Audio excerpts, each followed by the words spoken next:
I bring you greetings in the name of our Lord Jesus Christ, who is the master teacher from God.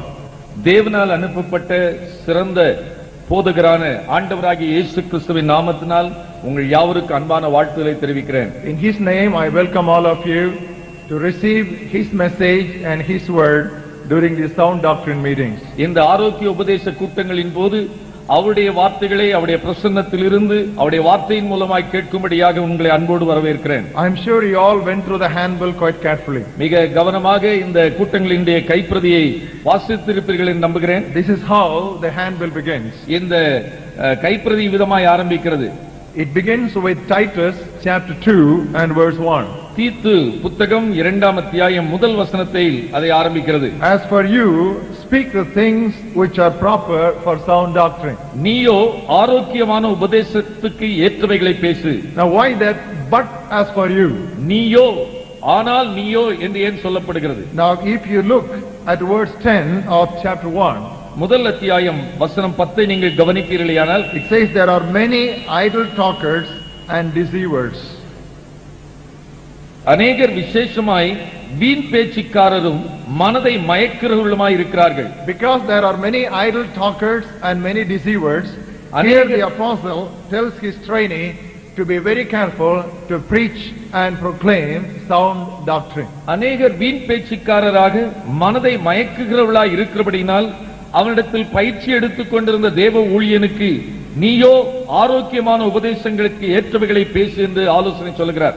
Next, when you looked at the handbill, you would have been surprised, rather shocked about the negative way the subjects have been introduced. இன்னும் அந்த கைப்பிரதியை கவனித்து பார்ப்பீர்களானால் அங்கே பிரசங்கிக்கப்படுகிற செய்திகளானது எதிர்மறையானவைகளை குறித்து சொல்லப்படுகிறதை கேட்டு நீங்கள் ஆச்சரியப்படுவீர்கள். Instead of saying how to pray, it says how not to pray. எப்படி ஜெபிப்பது என்று சொல்லப்படுவதற்கு பதிலாக எப்படி ஜெபிக்க கூடாது என்று சொல்லப்பட்டிருக்கிறது. Instead of saying how to meditate, it says how not to meditate. எப்படி தியானிக்க வேண்டும் என்று சொல்லப்படுவதற்கு பதிலாக எப்படி தியானிக்க கூடாது என்று சொல்லப்பட்டிருக்கிறது. And instead of saying how to give, it says how not to give. எப்படி கொடுக்க வேண்டும் என்று சொல்லப்படுவதற்கு பதிலாக எப்படி கொடுக்க கூடாது என்று சொல்லப்பட்டிருக்கிறது. Why such a negative approach? இப்படி எதிர்மறையான நோக்கத்தோடு ஒரு பாடத்தை ஏன் படிக்க வேண்டும் என்று நீங்கள் யோசிக்கலாம். If you carefully analyze the teaching style of the Lord Jesus Christ, he first wanted people to unlearn certain things before they could learn anything proper. ஆண்டவராகிய இயேசு கிறிஸ்து உபதேசித்த நாட்களில் அவருடைய போதனை முறையை நீங்கள் உற்று கவனிப்பீர்களானால் ஏதாவது ஒன்றை கற்றுக்கொள்வதற்கு முன்னதாக ஏற்கனவே கற்றுக்கொண்டவைகளை நீங்கள் கலற்றிவிட வேண்டும் என்று சொல்கிறார். He first taught them how not to do a thing before he proceeded to explain to them how to do it. ஒரு காரியத்தை எப்படி செய்ய வேண்டும் என்று சொல்வதற்கு முன்னதாக அதை எப்படி செய்யக்கூடாது என்று தான் சொல்லி ஆரம்பிக்கிறார். I can give some classic examples for you from his sermon on the mount. மலைப்பிரசங்கத்திலிருந்து மிக சிறந்த எடுத்துக்காட்டுகள் சிலவற்றை நான் சொல்ல விரும்புகிறேன். Take for example Matthew's Gospel 6th chapter. மத்தேயு நற்செய்தி நூல் 6ஆம் அத்தியாயத்தை எடுத்துக்கொள்வீர்களானால் look at verse 2. 2வது வசனம், Therefore when you do a charitable deed, do not sound a trumpet before others. ஆகையால் நீ தர்மம் செய்ய போகும்போது உனக்கு முன்பாக தாரை ஊதுவியாதே.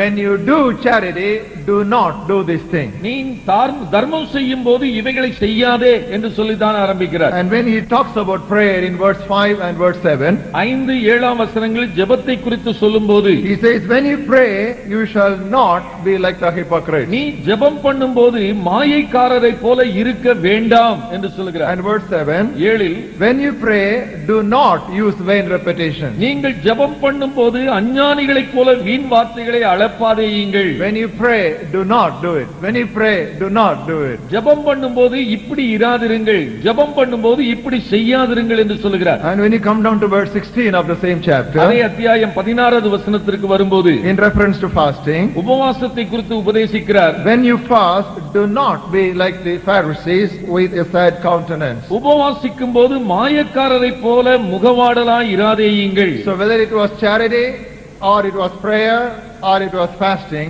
Jesus first told them how not to do it before he explained to them how to do it. தர்மம் செய்வதாய் இருந்தாலும் அதை போல ஜெபிப்பதாய் இருந்தாலும் உபவாசம் இருப்பதாய் இருந்தாலும் ஆண்டவராகிய இயேசு கிறிஸ்து எப்படி செய்ய வேண்டும் என்று சொல்வதற்கு முன்னதாக எப்படி செய்யக்கூடாது என்று தான் சொல்லுகிறார். In other words, the readiness to unlearn is a prerequisite to make the willingness to learn. நாம் கற்றுக்கொள்வதற்கு ஆயத்தமாய் இருக்கிறோம் என்பதற்கான அடையாளம் ஏற்கனவே கற்றுக்கொண்டவைகளை கலற்றி விடுவதற்கு ஆயத்தமாய் இருக்கிறோம் என்பதை பொறுத்துதான் So இருக்கிறது. during these 3 days, you will have to go through a lot of unlearning exercise. ஆகவே இந்த 3 நாட்களிலும் நாம் ஏற்கனவே கற்றுக்கொண்டவைகள் என்று எண்ணுபவைகளை நாம் கற்று விட்டு விடுவதற்கு ஆயத்தமாய் இருக்க வேண்டும். Because over the years, in our Christian life and experience, we have gathered things which are more of a tradition rather than the truth of God's word. ஏனென்றால் காலங்களாக கிறிஸ்தவ வட்டாரத்தில் நாம் கற்றுக்கொண்டவைகள் எல்லாமே மிக அதிகமான பட்சம் பாரம்பரியமாக நாம் கேட்டவைகள் பார்த்தவைகளாய் இருக்கிறது தவிர வசனத்தின் அடிப்படையாய் அதிகமில்லை. And this was true in the time of Jesus also. ஆண்டவராகிய இயேசு கிறிஸ்துவின் காலத்திலும் இதுதான் உண்மை. That's why Jesus said, you have made the word of God of no effect by the traditions. நீங்கள் மனிதருடைய பாரம்பரியத்தினால் தேவனுடைய வசனத்தை நீங்கள் வல்லமையற்றதாக அவமாக்குகிறீர்கள் என்று சொல்கிறார். Now with this background, I would like to proceed with message 1 of this series of meetings. ஆகவே இந்த தொடர் கூட்டத்தின் முதல் செய்தியை இந்த முகவரையோடு கூட நான் உங்களோடு பகிர்ந்துள்ள ஆசிக்கிறேன். Today we are going to study how not to pray. இன்றைக்கு நாம் எப்படி ஜெபிக்க கூடாது என்று நாம் கற்றுக்கொள்ளப் போகிறோம். Prayer is the most important and basic discipline of Christian life. இந்த ஜெபம் என்பது கிறிஸ்தவ வாழ்க்கையின் மிக அடிப்படையான அத்தியாவசியமான முக்கியமான ஒரு The பயிற்சியாகும். first thing that a baby does when it is born is to cry. ஒரு குழந்தை இந்த உலகத்தில் பிறந்தவுடனே செய்கிற காரியம் என்னவென்றால் அது அழுகிறது. Crying is the normal sign of a healthy baby. ஒரு ஆரோக்கியமான குழந்தை என்பதற்கான சரியான அடையாளம் அழுகை. Therefore, we also conclude that praying or crying unto God is the basic sign of a healthy Christian. அதைப் போலவே ஒரு ஆரோக்கியமான கிறிஸ்தவனுடைய ஒரு அடிப்படை அடையாளம் அழுகை, ஆண்டவரை நோக்கி கதறல் என்பதாயிருக்கிறது. If we are weak in prayer, we will be weak in all areas of our Christian life. நாம் ஜெபத்தில் பலவீனமாய் இருப்போமேயானால் நம்முடைய கிறிஸ்தவ வாழ்க்கையின் எல்லா பகுதிகளிலும் பலவீனமாய் இருப்போம். At the same time, அதே நேரம் if we are wrong in our prayer practices and in our prayer discipline, we shall be faulty in all our Christian disciplines. நம்முடைய ஜெப முறையில் தவறு உள்ளவர்களாய் இருப்போமானால், ஜெப கண்ணோட்டத்தில் தவறான கருத்துடையவர்களாய் இருப்போமேயானால், நம்முடைய ஆவிக்குரிய வாழ்க்கையின் மற்ற பகுதிகளிலும் அது பிரதிபலிக்கும், அது பாதிக்கிறதா இருக்கும். With the help of God, we are going to study tonight 10 aspects of how we should not do our praying. ஆகவே தேவனுடைய கிருபையினால் நமக்கு முன்னதாக இருக்கிற நேரத்தில் நாம் எப்படி ஜெபிக்க கூடாது என்பதான 10 குறிப்புகளை நாம் பார்க்க போகிறோம். Some of them may be very difficult for you to immediately accept, but I want you to look at the scriptures and see for yourselves whether things are so. நான் சொல்லுகிற சில காரியங்கள் உடனடியாக உங்களால் ஏற்றுக்கொள்வதற்கு கடினமாக இருந்தாலும் தேவனுடைய வார்த்தையில் இப்படி இருக்கிறதா என்று நீங்கள் ஆராய்ந்து பார்க்க அழைக்கிறேன். And I want you to do a lot of thinking along with me during the course of this 3-day இந்த program. 3 நாட்கள் கூட்டத்தின் போது நீங்கள் என்னோடு கூட நீங்கள் ஆழமாய் சிந்திக்கும்படியாக அழைக்கிறேன். I am not going to serve you milk, but I am going to serve you strong meat. நான் உங்களுக்கு பாலை குடிக்க கொடுக்கிறவனாக அல்ல, பலமான மாம்ச உணவை கொடுக்கிறவனாய் That காணப்படுகிறேன். means you need to be doing a lot of chewing with me in order to understand and digest the message. இந்த செய்தியை நீங்கள் விளங்கிக் கொள்ளும்படியாக, அதை செரித்துக் கொள்ளும்படியாக என்னோடு கூட நீங்கள் சற்று சிந்திக்கும்படியாக அழைக்கிறேன். And it is important that you turn to your Bibles, and if per chance you have not brought your Bibles, please see the Bibles of your neighbors. நீங்கள் இந்த கூட்டங்களில் வந்திருக்கிறீர்கள், உங்களுடைய வேத புத்தகத்தை நீங்கள் நான் சொல்லுகிற வசன குறிப்புகளை திறந்து வாசிக்க வேண்டியது அவசியம். ஒருவேளை நீங்கள் வேத புத்தகத்தை கொண்டு வர மறந்து போய் இருப்பீர்களானால் நாளை தினத்தில் கண்டிப்பாய் கொண்டு வாருங்கள். இப்பொழுது பக்கத்தில் இருக்கிறதை பாருங்கள். And I am going to read all the references for you for clarity. நீங்கள் தெளிவாய் கேட்கும்படியாக இந்த வசனங்களை நானே How வாசிக்கிறேன். not to pray. எப்படி ஜெபிக்க கூடாது? Number 1, முதலாவது, do not force God.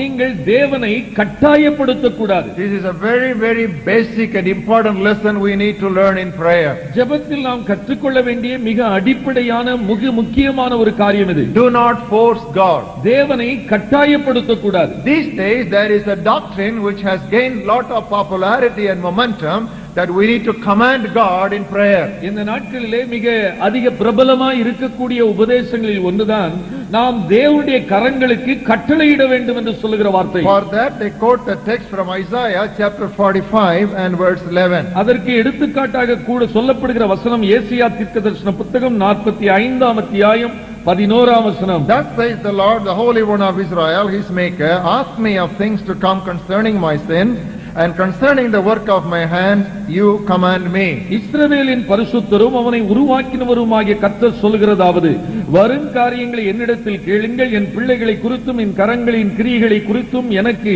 கட்டளையிடுங்கள். Now people don't realize that this is a mistake in translation. இந்த ஒரு குறிப்பிட்ட வசனம் மொழிபெயர்ப்பின் தவறு என்று அநேகர் உணர்வதில்லை. The Tamil Bible is wrongly interpreted. இந்த தமிழ் வேதாகமானது தவறாய் மொழிபெயர்க்கப்பட்டிருக்கிறது இந்த குறிப்பிட்ட And வசனத்தில். it is wrongly given in King James Version also. அதே ஆங்கில வேதம் கிங் ஜேம்ஸ் வெர்ஷன் என்று சொல்கிற மொழிபெயர்ப்பிலும் தவறாகவே இருக்கிறது. But in the New International Version it is rightly given, do you or can you command me? ஆனால் நியூ இன்டர்நேஷனல் வெர்ஷன் என்கிற புதிய மொழிபெயர்ப்பில் நீ என் கரத்தின் கிரியைகளுக்கு கட்டளை இடுவாயோ என்பதாக கேட்கப்படுகிறது. Now how do I say that the translation need to be looked into? இந்த மொழிபெயர்ப்பை நாம் சரியாய் கவனிக்க வேண்டும் என்று நான் ஏன் சொல்லுகிறேன் என்றால், Look at the context of this passage. இந்த வசனம் சொல்லப்பட்டிருக்கிற சூழமைவை உற்று பாருங்கள். Look at verses 9 and 10. 9 10 வசனத்தை பாருங்கள். Woe to him who strives with his maker. தன்னை உருவாக்கினவரோடு வழக்காடுகிறவனுக்கு ஐயோ. Let the pastor strive with the pastors of the earth. களிமண் தன்னை உருவாக்கினவை நோக்கி, Or shall your handwork say he has no hands? உன் கிரியையானது அவருக்கு கைகள் இல்லை என்று சொல்லலாமோ? Woe to him who says to his father, what are you beginning, or to the woman, what have you brought forth? தகப்பனை நோக்கி ஏன் ஜனிப்பித்தாய் என்றும் தாயை நோக்கி ஏன் பெற்றாய் என்று சொல்லுகிறவனுக்கு ஐயோ. So in that context the 11th word should read as, can you command me? அதே பாணியில் தான் 11வது வசனத்தில் இப்படி வாசிக்க வேண்டும், என் கரத்தின் கிரியைகளுக்கு நீ கட்டளையிடுவாயோ. Now look at the 12th verse. 12ஆம் வசனத்தை பாருங்கள். I have made the earth, நான் பூமியை உண்டு பண்ணினேன், and created man in it. It was I, my hands have stretched out the heavens. நானே அதின்மேல் இருக்கிற மனுஷனை சிருஷ்டித்தேன், என் கரங்கள் வானங்களை விரித்தன. You see, it says I have done it, how can you command me? நான் இவைகளை உருவாக்கினேன், நான் இவைகளை சிருஷ்டித்தேன், இப்படி இருக்க நீ எனக்கு கட்டளை கொடுக்க முடியுமோ? I am a potter and you are the clay, how can the clay command the potter? நான் ஒரு குயவன், என் கையில் இருக்கிற களிமண்ணாகிய நீ என்னை பார்த்து கட்டளையிட முடியுமோ? Even though the Lord Jesus Christ was the only begotten Son of the Father, he never ever once commanded his Father in prayer. ஆண்டவராகிய இயேசு கிறிஸ்து தேவனுடைய ஒரே பேரான குமாரனாய் இருந்தாலும் இந்த உலகத்தில் அவர் மாம்சத்தில் இருந்த நாட்கள் ஜெபிக்கும் போது அவரை பார்த்து கட்டளையிட்டு ஜெபித்ததாக நாம் வாசிக்கிறதே The கிடையாது. first messianic psalm in the book of Psalms, in the second psalm. சங்கீதங்களில் மேசியாவின் சங்கீதம் என்று சொல்லப்படுவது முதல் சங்கீதம், இரண்டாம் சங்கீதமாகும். And if you see what the Father tells the Son in the second psalm, அந்த இரண்டாம் சங்கீதத்தில் பிதாவாகிய தேவன் குமாரனை பார்த்து என்ன சொல்லுகிறார் என்று கவனியுங்கள். second psalm and verse 8. இரண்டாம் சங்கீதம் 8ஆம் வசனம். Ask of me and I will give you the nations for your inheritance. என்னை கேளும், அப்பொழுது ஜாதிகள் உமக்கு சுதந்திரமாகவும் பூமியின் எல்லைகள் உமக்கு சொந்தமாகவும் கொடுப்பேன். He doesn't say command me, but he says ask me. Even the only begotten Son had to ask his father. தன்னை பார்த்து கட்டளையிட வேண்டும் என்று ஆண்ட பிதாவானவர் சொல்லாமல் தம்முடைய ஒரே பேரான குமாரனும் ஜெபத்தில் கேட்க வேண்டும் என்றுதான் அவர் சொல்லுகிறார். If you turn with me the book of Hebrews for a better understanding of the truth that I am preaching to you. நான் இப்பொழுது சொல்லிக் கொண்டிருக்கிற இந்த சத்தியத்தை இன்னும் தெளிவாக விளங்கிக் கொள்ள வேண்டுமானால் எபிரேயர் நிருபம் 5th chapter 5ஆம் அத்தியாயம் verses 7 and 8. 7ஆம் 8ஆம் வசனங்களை பாருங்கள். In the days of his flesh he had offered up prayers and supplications with vehement cries and tears to him who was able to save him from death,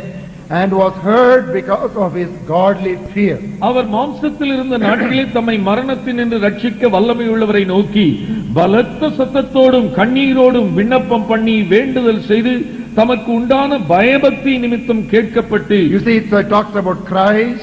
அது கண்ணீரை சத்தத்தை குறித்து சொல்கிறது. It talks about tears. கண்ணீரை சொல்கிறது. And it talks about his godly fear. அது பயபக்தியும் அங்கே காட்டுகிறது. And then it says in verse 8, 8வது வசனத்தில் வாசிக்கிறோம், though he was a son, yet he learned obedience by the things which he suffered. அவர் குமாரனாய் இருந்தும் பட்ட பாடுகளினாலே கீழ்ப்படிதலை கற்றுக்கொண்டார். You see, the Lord Jesus Christ, even though he was the only son, the very son of God, he cried unto his father.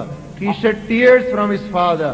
He pleaded with his father, and there is no implication or indication of commanding his father. ஆண்டவராகிய இயேசு கிறிஸ்து தேவனுடைய ஒரே பேரான குமாரனா இருந்தாலும் அவர் ஜெபிக்கும் போது சத்தத்தோடு ஜெபித்தார், கண்ணீரோடு கூட ஜெபித்தார், பயபக்தியோடு கூட ஜெபித்தார், கேட்டார் என்று நான் வாசிக்கிறோமே தவிர கட்டளையிட்டார் என்று நாம் கேட்பதில்லை. And we meet him in the garden of Gethsemane. Gethsemane தோட்டத்தில் அவரை நாம் சந்திக்கும் போது There before his father he stretches himself. அவர் பிதாவுக்கு முன்பாக தன்னை கிடத்திவிட்டு He says, Father, if it is your will, let this cup pass away பிதாவே from me. உமக்கு சித்தமானால் இந்த பாத்திரம் என்னை விட்டு நீங்கும்படி செய்யும். Second time he says the same word. இரண்டாவது முறையும் அதே வார்த்தைகளை சொல்லி ஜெபம் You know பண்ணினார். what he says second time? இரண்டாவது முறை என்ன ஜெபம் சொன்னார்? If this cannot pass away from me, let thy will be done. இந்த பாத்திரம் என்னை விட்டு நீங்க கூடாததானால் உம்முடைய சித்தத்தின்படி ஆகட்டும் என்று சொன்னார். Brothers and sisters, we should understand the difference between the perfect will of God and the permissive will of God. தேவனுடைய பரிபூர்ண சித்தம் என்ன என்பதும்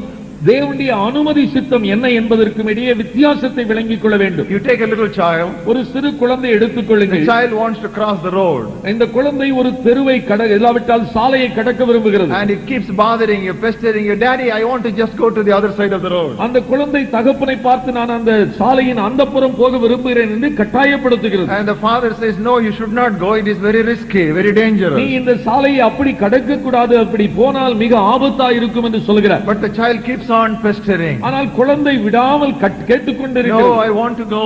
நான் போக விரும்புகிறேன். So what does the father do? கடைசியில் தகப்பன் என்ன சொல்லுகிறான்? Okay, go. நீ போ.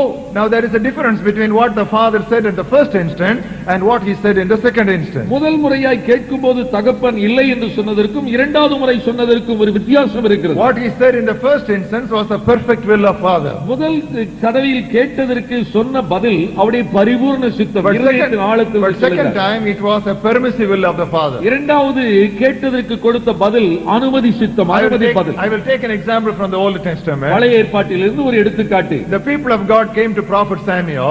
அங்கே தேவனுடைய ஜனங்கள் சாமுவேல் தீர்க்கதரிசி இடத்தில் வந்தார்கள். What did they ask him? அவனை பார்த்து என்ன கேட்டார்கள்? We want a king like the other nations of the world. இந்த உலகத்தில் இருக்கிற மற்ற ராஜ்யத்தின் மக்களைப் போல எங்களுக்கு ஒரு ராஜா வேண்டும் என்று கேட்டார்கள். And this was very displeasing in the heart of Samuel. இந்த வார்த்தையை கேட்டபோது சாமுவேல் உள்ளத்தில் துக்கமடைந்தார். He was very broken. உள்ளத்தில் அவன் உடைந்து போனான். So he prayed unto God. அவன் தேவனை நோக்கி You ஜெபித்தான். know what God told him? தேவன் அவனை பார்த்து என்ன சொன்னார்? Samuel, don't worry, give them a king. நான் சாமுவேலே, நீ கவலைப்படாதே, அவர்கள் கேட்கிறபடி அவர்களுக்கு ராஜாவை கொடு. They have not rejected you, but they have rejected me. அவர்கள் உன்னை தள்ளிவிடவில்லை, என்னை தள்ளிவிட்டார்கள். Now people thought they prayed for a king and God gave them a king. ஜனங்கள் நினைத்தார்கள் ராஜாவுக்காக நாம் வேண்டிக் கேட்டோம், தேவன் ராஜாவை கொடுத்தார் என்று. No, that was not God's perfect will. ஆனால் தேவனுடைய பரிபூர்ண சித்தத்தின்படியானது அல்ல அந்த ராஜா. Now when I talk like this, some of you may have a question. நீங்கள் நான் இவைகளை விதமாய் பேசும்போது உங்களுடைய உள்ளத்தில் ஒரு சில கேள்விகள் எழும்பும். Does it mean we cannot expect God to answer all our prayers? அப்படியானால் நாம் கேட்கிற எல்லாவற்றுக்கும் தேவனிடத்தில் பதில் எதிர்பார்க்க கூடாதா? No, God does answer our prayers. தேவன் நம்முடைய ஜெபங்களுக்கு பதில் கொடுக்கிறார். But the answer sometimes may be yes. ஒரு சில சமயங்களில் இந்த பதில் ஆம் என்று இருக்கலாம்.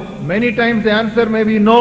அநேக சமயங்களில் இல்லை என்பதாய் இருக்கலாம். And very often the answer may be wait. மிக அடிக்கடி காத்திரு என்று இருக்கும். And most often it may be a silence. அநேக சமயங்களில் அமைதியாகவே இருக்கும். Silence also can be an answer to our prayer. நம்முடைய ஜெபத்திற்கு அமைதியும் ஒரு பதில் தான். Now follow me carefully. I am now aligning your thinking according to God's word. நான் உங்களுடைய சிந்தனையை தேவனுடைய வார்த்தைக்கு நேராய் ஒருமுகப்படுத்த அழைக்கிறேன். Sometimes yes. சில சமயங்களில் ஆம் என்று சொல்லுகிறார். Many times he answers no. அநேக சந்தர்ப்பங்களில் இல்லை என்று பதில் கொடுக்கிறார். Very often he says wait. அடிக்கடி என்ன சொல்கிறார்? பொறுத்திரு என்கிறார். And most often he may just answer your prayers by silence. நேரங்கள் அமைதியா இருந்து அதற்கு பதில் கொடுக்கிறார். Any mature saint of God will understand what I am talking about. நான் சொல்லுகிற இந்த காரியங்களை முதிர்ச்சி உள்ள தேவ மனிதர்கள் விளங்கிக் கொள்வார்கள். Any father knows what to give, when, and to which child. தகப்பன்மாருக்கு தெரியும் எந்த குழந்தைக்கு எதை எப்பொழுது கொடுக்க வேண்டும் என்று. So prayer is not to change God, but to change ourselves according to God's desire. ஆகவே ஜெபம் என்பது தேவனுடைய சிந்தையை மாற்றி நாம் கேட்கதை பெற்றுக் கொள்வதற்காக அல்ல, தேவன் எதை நினைத்திருக்கிறாரோ அதற்கேற்ற நம்மை மாற்றிக் கொள்வதற்கான ஒரு பயிற்சி. So don't force God. Learn to say, I desire this, but let thy will be done. ஆம், தேவனை பார்த்து தேவனே இதை கட்டாயம் கொடுக்க வேண்டும் என்று நாம் கேட்கிறவளாய் இல்லாதபடிக்கு ஆண்டவரே இதை நான் விரும்புகிறேன் உமக்கு சித்தமானால் எனக்கு தந்தருளும் என்று நாம் ஜெபிக்க கற்றுக்கொள்ள வேண்டும். இரண்டாவதாக, Do not accuse Satan. சாத்தானை குற்றப்படுத்தக் கூடாது. This is another important truth that we need to learn, because these areas there is lot of liberal thinking and unscriptural methods and procedures. இந்த காரியங்களை குறித்து நாம் அதிகமாய் ஜாக்கிரதையாய் இருக்க வேண்டும். இப்படிப்பட்ட உபதேசங்களில் மிக தாராளமான உபதேசங்கள் இருக்கின்றன. வேத வசனத்திற்கு முரண்பாடான போதனைகள் மலிந்திருக்கின்றன. Now there are two extremes that we need to avoid. இரண்டு ஓரங்களை நாம் தவிர்க்க வேண்டும். One extreme, denying the presence of demonic powers. ஒன்று, பிசாசுடைய சமூகம் இல்லாவிட்டால் பிசாசின் பிரசன்னமே இல்லை என்று மறுதலிக்கிற ஓரம். Another extreme, attributing everything to devil. இன்னொரு ஓரம், எந்த ஒரு காரியத்திற்கும் பிசாசுதான் காரணம் என்று குற்றம் சாட்டுவது. Now this morning we arrived at Madras by Jolarpet Express from Katpadi. இன்று காலையிலே நாங்கள் காட்பாடியில் இருந்து ஜோலார்பேட்டை எக்ஸ்பிரஸ் என்ற ரயிலில் வந்தோம். And we reached the central station. இந்த சென்ட்ரல் ரயில் நிலையத்தில் வந்து சேர்ந்து விட்டோம். Pastor Pratap Singh received us at the station. Pastor Pratap Singh அவர்கள் எங்களை ரயில் நிலையத்தில் சந்தித்தார்கள். And as we were led out of the railway station, ரயில் நிலையத்தை விட்டு வெளியே வரும்போது at the corner of the bridge I saw someone sitting with a black shawl covering all over his body, and he was shivering. அங்கே ஒரு நடந்து வரும்போது ஒரு பாலத்தின் ஓரத்தில் ஒரு மனிதன் ஒரு கருப்பு சால்வையை கூற்றிக் கொண்டு அவன் நடுங்கிக் கொண்டே உட்கார்ந்து இருந்தான். I halted a while and I found that he was weeping. நான் அவனை கவனித்த போது அவன் அழுது கொண்டிருந்தான். So I just lifted the shawl a little bit and I found somebody like that Anida advertisement, Satan. அந்த போர்வையை சற்று தூக்கி கொண்டு அவனை பார்த்தபோது இந்த ஓனிடா கலர் டிவிக்கு ஒரு விளம்பரம் போடுவார்களே அப்படிப்பட்ட ஒரு மனிதனை அங்கே கண்டேன். 2 horns and long nails and also a good tail. 2 கொம்புகள், ஒரு நீண்ட வால், ஒரு நீளமான 2 பற்கள் எல்லாம் இருந்தது அவனுக்கு. And he was crying and crying and sobbing and sobbing. அவன் மிக உருக்கமாக அழுது கொண்டே இருந்தான், தேம்பி தேம்பி அழுதான். I asked him, what's the matter? என்ன என்று கேட்டபோது அதற்கு பதில் சொன்னான். You know what he said? என்ன சொன்னான்? I am Satan. நான் தான் சாத்தான். Madras has got lots of Christians. இந்த சென்னைப்பட்டினத்தில் கிறிஸ்தவர்கள் ஏராளம்.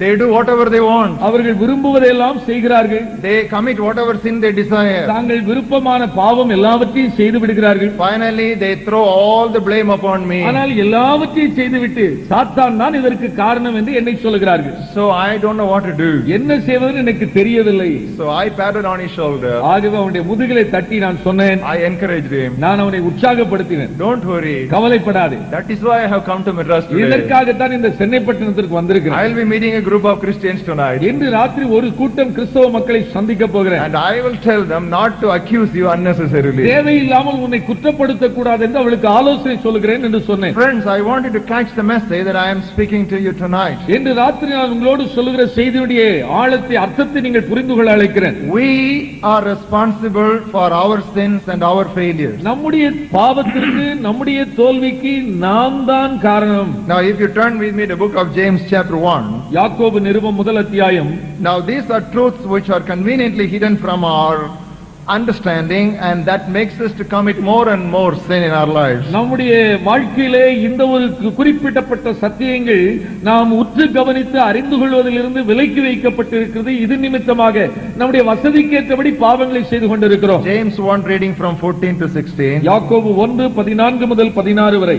Each one is tempted when he is drawn away by his own desires and enticed. அவன் தன் சுய இச்சையினாலே இழுக்கப்பட்டு சிக்குண்டு சோதிக்கப்படுகிறான். When desire has conceived, it gives birth to sin. பின்பு இச்சையானது கற்பம் தரித்து பாவத்தை பிறப்பிக்கும். And sin, when it is full grown, brings forth death. பாவம் பூரணமாகும் போது மரணத்தை பிறப்பிக்கும். Don't be deceived, my beloved brethren. என் பிரியமான சகோதரரே, மோசம் போகாதிருங்கள். Now Satan can tempt us, but he cannot defeat us without our cooperation. சாத்தான் நம்மை சோதிக்கலாம், ஆனால் நம்முடைய ஒத்துழைப்பு இல்லாமல் அவன் நம்மை தோற்கடிக்க முடியாது. Now I will explain to you what I am trying to arrive at. நான் என்ன சொல்ல விரும்புகிறேன், எதை உங்களை முக்கியப்படுத்த விரும்புகிறேன் என்று சொல்ல விரும்புகிறேன். A murderer cannot throw the blame on what is called the spirit of murder. ஒரு கொலைகாரன் ஒரு கொலை ஆவி இருக்கிறது என்று குற்றம் சாட்ட முடியாது. Oh, why did you murder? ஏன் ஐயா கொலை செய்தாய் என்று கேட்டால், I don't know, I was taken up and possessed by a spirit of murder and I committed murder. எனக்கு தெரியாது, என்னை கொலை ஆவி பிடித்துக் கொண்டது, நான் கொலை செய்தேன் என்று சொல்வானாம். That is a very convenient blame shifting. அது குற்றத்தை இன்னொரு பேர் போடுவதற்குத்தான் சமம். An adulterer cannot throw the blame on the spirit of adultery. அதேபோல விபசார பாவத்தில் வாழ்ந்து கொண்டிருக்கிறோம், இந்த விபசார ஆவிதான் எனக்கு காரணம் என்று சொல்ல முடியாது. And a thief cannot throw the blame on a spirit of covetousness. அதேபோல திருடன் இந்த பொருளாசையின் ஆவிதான் இதற்கு காரணம் என்று சொல்ல முடியாது. We make choices and we are responsible for the right or wrong choices that we make. நாம் ஜெயிக்கிற போது நாம் எடுத்து தெரிந்து கொள்கிற சரியான தீர்மானம் தான் முக்கியம். நாம் தவறானதை தேர்ந்தெடுத்துக் கொண்டால் நாம் பாவத்தில் வீழ்ச்சி அடைவோம். So don't throw unnecessarily blame upon Satan. You are not to do that. The Bible prohibits you from doing that. நாம் இப்படி தேவையில்லாமல் சாத்தானை குற்றப்படுத்த கூடாது, அவிதமாய் செய்வது தவறு என்று தான் வேதம் போதிக்கிறது. And in this context I also want to warn you, do not ever attempt to bind Satan. You cannot bind him, so better you don't try that. நாம் அதே நேரத்தில் சாத்தானை கட்டுகிறோம் என்றும் நாம் சொல்ல முடியாது. ஏனென்றால் அதை செய்ய நம்மால் முடியாது, அதில் நாம் தோல்விதான் காணுவோம். You can cast out Satan. பிசாசை நாம் துரத்தலாம். You can refuse to give place to Satan. பிசாசுக்கு இடம் கொடாமல் இருக்கலாம். You can resist Satan. பிசாசுக்கு எதிர்த்து நிற்கலாம். You can rebuke Satan. பிசாசை கடிந்து கொள்ளலாம். You can watch against Satan. பிசாசுக்கு விரோதமாய் விழித்திருக்கலாம். All these things you can do, but you are not commanded or permitted to bind Satan. ஆனால் நாம் இவைகளை செய்ய சொல்லப்பட்டிருக்கும் போது பிசாசை கட்டுவதற்கு நமக்கு கட்டளை கொடுக்கப்படவில்லை. There is only one time when the devil will be bound. ஒரே ஒரு விஷயம்தான் அவன் கட்டப்படுவான். That is during the 1000 years reign of Jesus Christ. ஆண்டவராகிய இயேசு இந்த பூமியிலே 1000 வருட அரசாட்சி செய்யும் போது அவன் கட்டப்படுவான். If you turn with me the book of Revelation 20th chapter, வெளிப்படுத்தல் புத்தகம் 20ஆம் அத்தியாயம், I will read to you the first 3 verses. Please understand it clearly. முதல் 3 வசனங்களை நான் வாசிக்கிறேன், தெளிவாய் நீங்கள் விளங்கிக் கொள்ளுங்கள். Then I saw an angel coming down from heaven, having the key to the bottomless pit and a great chain in his hand. ஒரு தூதன் பாதாளத்தின் திறவுகோலையும் பெரிய சங்கிலியும் தன் கையிலே பிடித்துக்கொண்டு வானத்திலிருந்து இறங்கி வர கண்டேன். He laid hold of the dragon, that old serpent, who is the devil and Satan, and bound him for 1000 years. பிசாசு என்றும் சாத்தான் என்றும் சொல்லப்பட்ட பழைய பாம்பாகிய வலு சர்ப்பத்தை அவன் பிடித்து அதை 1000 வருஷங்களவும் கட்டி வைத்து அதன் மேல் முத்திரை போட்டான். And if you come to verse 3, 3வது வசனத்தில், the last portion of that verse, அந்த வசனத்தின் கடைசி பின்பகுதி, after these things he must be released for a little while. அதற்கு பின்பு அவன் கொஞ்ச காலம் விடுதலையாக வேண்டும், விடுதலையோடு இருக்க வேண்டும். You see, before the 1000 year reign of Christ and after the 1000 year reign of Christ, dispensationally you cannot bind Satan. He must be free. He must be given a free hand. ஆகவே யுகத்தின் உபதேசத்தின் அடிப்படையிலே ஆண்டவராகிய இயேசு கிறிஸ்து இந்த பூமியில 1000 வருட அரசாட்சி செய்யும் போவதற்கு முன்னதாகவும் அதற்கு பிறகும் அவன் விடுதலையோடு தான் இருக்க வேண்டும் என்று வேதம் சொல்கிறது. So what only an angel from heaven can do, you don't attempt to do it today. You will be fooling yourself. Every time you say, Satan, I bind you, Satan will have a big laugh.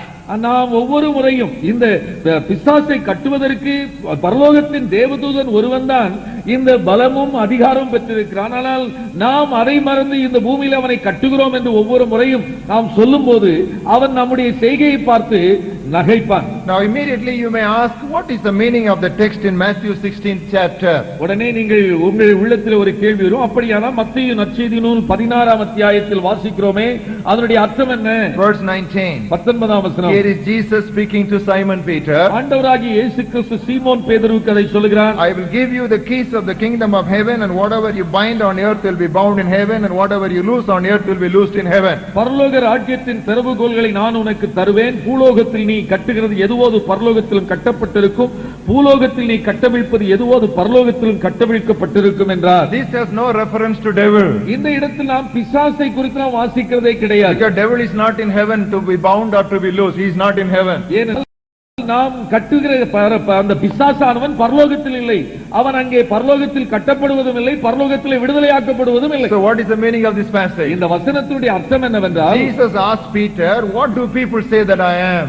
ஜனங்களை பேதுருவை பார்த்து கேட்டார், ஜனங்கள் என்னை யார் என்று சொல்லுகிறார்கள்? 1, 2, 3, so many answers he gave. அவன் உடனே 1, 2, 3, 4 என்று பல பதில்களை சொன்னார். Come on Peter, whom do you say that I am? உடனே அவனை பார்த்து சொன்னார், நீ என்னை யார் என்று சொல்லுகிறாய்? You are Christ, the Son of the living God. நீ ஜீவனுள்ள தேவனுடைய குமாரனாகிய கிறிஸ்து என்று சொன்னார். And Jesus immediately உடனே commented, இயேசு அவனை பாராட்டினார். flesh and blood has not revealed it to you, மாம்சமும் இரத்தமும் உனக்கு இதை வெளிப்படுத்தவில்லை, but my Father in heaven has revealed to you. பரலோகத்தில் இருக்கிற என் பிதாவே உனக்கு இதை வெளிப்படுத்தினார். This is the revelation of revelation. இது வெளிப்படுத்தலுக்கெல்லாம் மேற்பட்ட வெளிப்பாடு. From this moment onwards, ஆகவே இந்த வினாடி முதற்கொண்டு the authority of interpreting the Bible is not with the Pharisees or with the Sadducees or with the scribes, but it is now with the apostles and the successors. இந்த வேத வாக்கியங்களை வியாக்கியானம் பண்ணுகிற இந்த திறவுகோலானது இதுவரை கையில் இருந்த பரிசேயர் சதுசேயர் கையில் அல்ல, அப்போ புதிய ஏற்பாட்டு அப்போஸ்தலராகிய உங்கள் கையில் இதை கொடுக்கிறேன் என்று அங்கே சொல்கிறார். Now you have got the revelation of revelation. இந்த வெளிப்பாடுகளுக்கெல்லாம் மேற்பட்ட வெளிப்பாடு உனக்கு கிடைத்திருக்கிறபடினால்,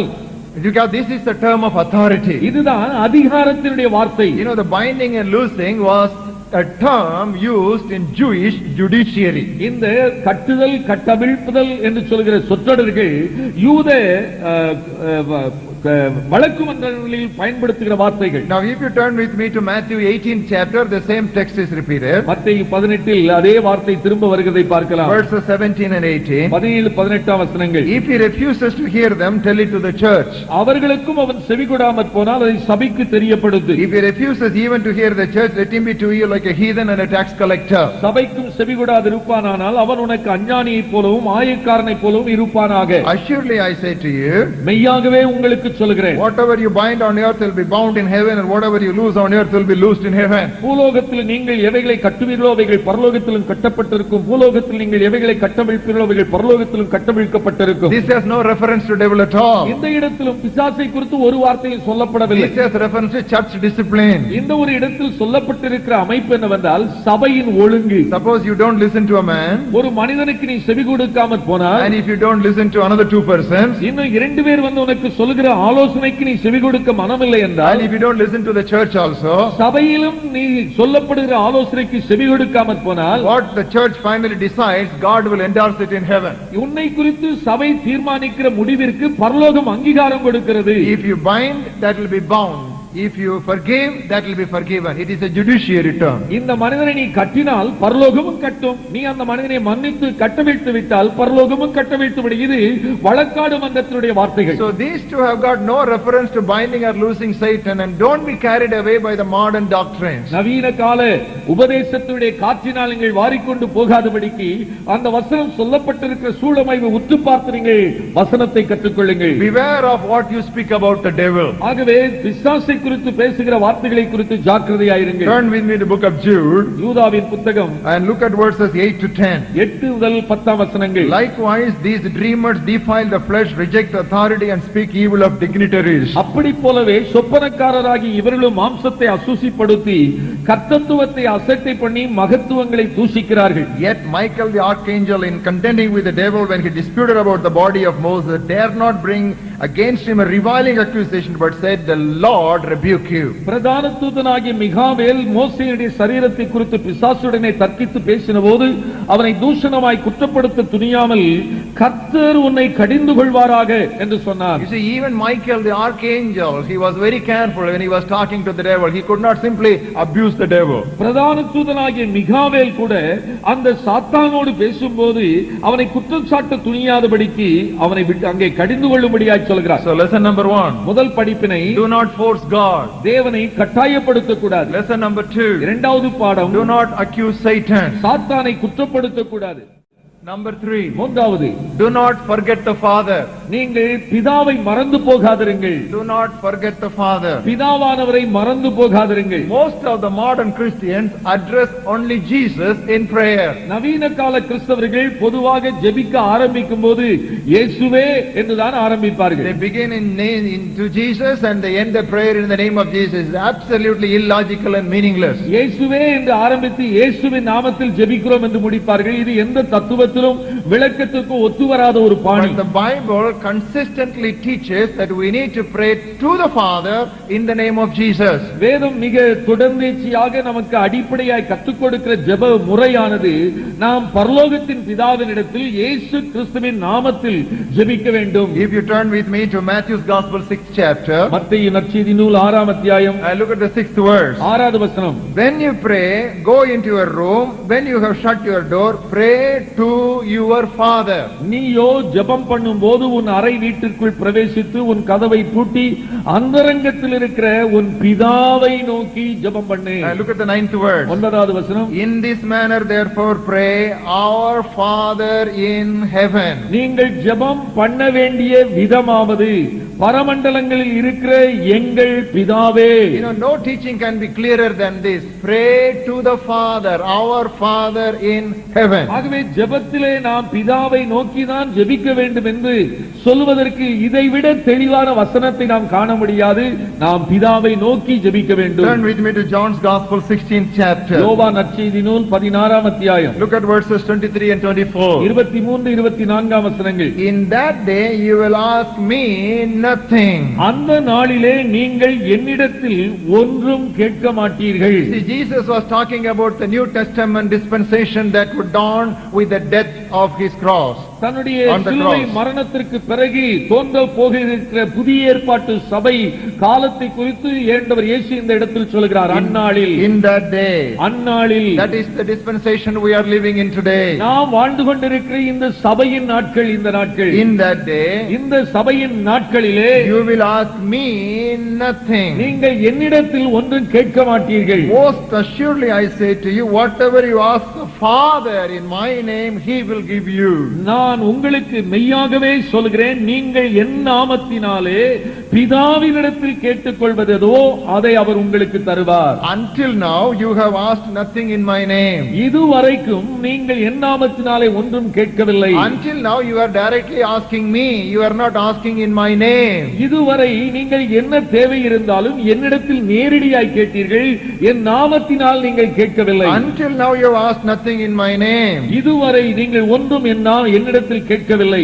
Ask and you will receive, that your joy may be full. கேளுங்கள், அப்பொழுது உங்கள் சந்தோஷம் நிறைவாய் இருக்கும்படி பெற்றுக்கொள்வீர்கள். See, this is what sound doctrine means. இதுதான் ஆர்வமான உபதேசம். That is what is clearly taught in the Bible, we should follow it. வேதத்தில் மிக தெளிவாய் வெளிப்படையாய் போதிக்கப்பட்டவைகளை நாம் கற்றுக்கொள்ள வேண்டும், ஏற்றுக்கொள்ள வேண்டும். John the Baptist said that Jesus would baptize people with the Holy Spirit. ஆண்டவராய் யோவான் ஸ்நானகன் சொன்னான், ஆண்டவராகிய இயேசு கிறிஸ்து ஜனங்களை பரிசுத்த ஆவியினால் ஞானஸ்நானம் அபிஷேகம் பண்ணுவார் என்று. But we are not to ask Jesus to baptize us with the Spirit. ஆனால் இன்றைக்கு நாம் பரிசுத்த ஆவியின் அபிஷேகத்தை பெறுவதற்கு இயேசுவை கேட்க வேண்டியதில்லை. What does the Bible say? வேதம் என்ன சொல்கிறது? Jesus himself said, ஆண்டவராகிய இயேசுதாமே இப்படி சொன்னார், if you then being evil know how to give good gifts to your children, how much more shall your heavenly Father give the Holy Spirit to those who ask him? பொல்லாதவர்களாகிய நீங்கள் உங்கள் பிள்ளைகளுக்கு நல்ல ஈவுகளை கொடுக்க அறிந்திருக்கும் போது பரமபிதாவானவர் தம்மிடத்தில் வேண்டிக் கொள்ளுவர்களுக்கு பரிசுத்த ஆவியை கொடுப்பது அதிக நிச்சயம் என்று சொல்லுகிறார். If you want, I can talk about this truth for another 2 hours continuously. நான் இந்த ஒரு குறிப்பிட்ட சத்தியத்தை குறித்து இன்னும் தொடர்ந்தேச்சாக 2 மணி நேரம் இந்த ஒரே குறிப்பை நான் சொல்ல முடியும். But I will give you some examples and I would like you to read it when you find time. சில எடுத்துக்காட்டுகளை உங்களுக்கு சொல்கிறேன், நீங்கள் அதை நேரம் எடுத்து வாசித்து பாருங்கள். There is the first recorded prayer of the early church after Pentecost in Acts of the Apostles 4th chapter verses 24 to 30. பெந்தேகொஸ்தே நாளுக்கு பிறகு ஏற்பட்ட புதிய ஏற்பாட்டு திருச்சபை ஏறெடுத்த முதல் ஜெபம் என்று வேத புத்தகத்தில் எழுதப்பட்டிருக்கிறது. அதை நீங்கள் அப்போஸ்தலர் நடவடிக்கைகள் புத்தகத்தில் 4ஆம் அத்தியாயம் 24 இலிருந்து 30 வரை வாசிக்கலாம். And you see how they were clearly addressing the Father and referring to Jesus as your holy servant Jesus. அந்த முழு முதல் ஜெபத்தில் அந்த புதிய ஏற்பாட்டு திருச்சபை பரலோகத்தின் தேவனை பார்த்து உம்முடைய பரிசுத்த பிள்ளையாகிய இயேசுவின் நாமத்தில் என்று அவர்கள் ஜெபித்திருக்கிறார்கள். Turn with me to Ephesians 2nd chapter 18th verse. எபேசியர் நிருபம் 2ஆம் அத்தியாயம் 18ஆம் வசனம். Through him we both have access by one Spirit to the Father. அந்தப்படியே நாம் இருதரத்தாரும் ஒரே ஆவியினாலே பிதாவினிடத்தில் சேரும் சாக்கியத்தை அவர் மூலமாய் பெற்றிருக்கிறோம். 14th verse of the 3rd chapter. 3ஆம் அதிகாரம் 14ஆம் வசனம். I bow my knees to the Father of our Lord Jesus Christ. நான் பரலோகத்திற்கும் பூலோகத்திற்கும் முழு குடும்பத்துக்கு நாமக்காரனாய் இருக்கிற நம்முடைய கர்த்தராய் இருக்கிற இயேசு கிறிஸ்துவுடைய பிதாவை நோக்கி முழங்கால் படியிட்டு. We believe in the Trinity of Godhead. நாம் தேவனுடைய திரியேக தன்மையை நாம் விசுவாசிக்கிறோம். The Trinity of Godhead can be best understood only in the exercise of prayer. இந்த திருத்துவத்தை நாம் சரியாய் விளங்கிக் கொள்வதற்கு ஒரு நல்ல ஆவிக்குரிய பயிற்சி உண்டானால் அது ஜெபம். We pray to the Father நாம் பிதாவை நோக்கி ஜெபிக்கிறோம். in the name of Jesus, இயேசு கிறிஸ்துவின் நாமத்தில் ஜெபிக்கிறோம். by the power of the Holy Spirit. பரிசுத்தாவின் வல்லமையில் நிறைந்து ஜெபிக்கிறோம். Once again, திரும்ப நான் சொல்லுகிறேன், to the Father பிதாவினிடத்தில் by the name of Jesus, இயேசு கிறிஸ்துவின் நாமத்தில் through the power of the Holy Spirit. பரிசுத்தாவின் வல்லமையோடு ஜெபிக்க So வேண்டும். if you get this clear understanding, it will keep you from many false doctrines. இந்த ஒரு முறையை நாம் தெளிவாக நம்முடைய மனக்கண்கள் முன்பாய் வைத்திருப்போமானால் அநேக துருபதேசங்களுக்கு நாம் தப்பித்துக் கொள்ளலாம். Then comes the question, ஒரு கேள்வி, does it mean we cannot address Jesus in our prayer at all? அப்படியானால் இயேசு கிறிஸ்துவிடத்தில் ஜெபத்தில் எதையும் கேட்க கூடாதா? You can, but that is more an exception than a rule. நீங்கள் கேட்கலாம், அது ஒரு சட்டமாக அல்ல, ஒரு விதிவிலக்காய் எடுத்துக்கொள்ளலாம். Take for example Stephen. எடுத்துக்காட்டாக ஸ்தேவானை எடுத்துக்கொள்ளுங்கள். He was stoned, அவன் அங்கே கல்லெறியப்பட்டான், bleeding, ரத்தம் கொட்டிக் கொண்டிருந்தது. In another few minutes he would just pass away from this world. இன்னும் சில நிமிடங்களில் இந்த உலகத்தை விட்டு மரணத்திற்குள்ளாய் கடந்து போக போகிறான். What did he say? அவன் என்ன சொன்னான்? Lord Jesus, receive my spirit. இயேசுவே என் ஆவியை ஏற்றுக்கொள்ளும். Why did he say that? ஏன் அப்படி சொன்னான்? He saw heaven open.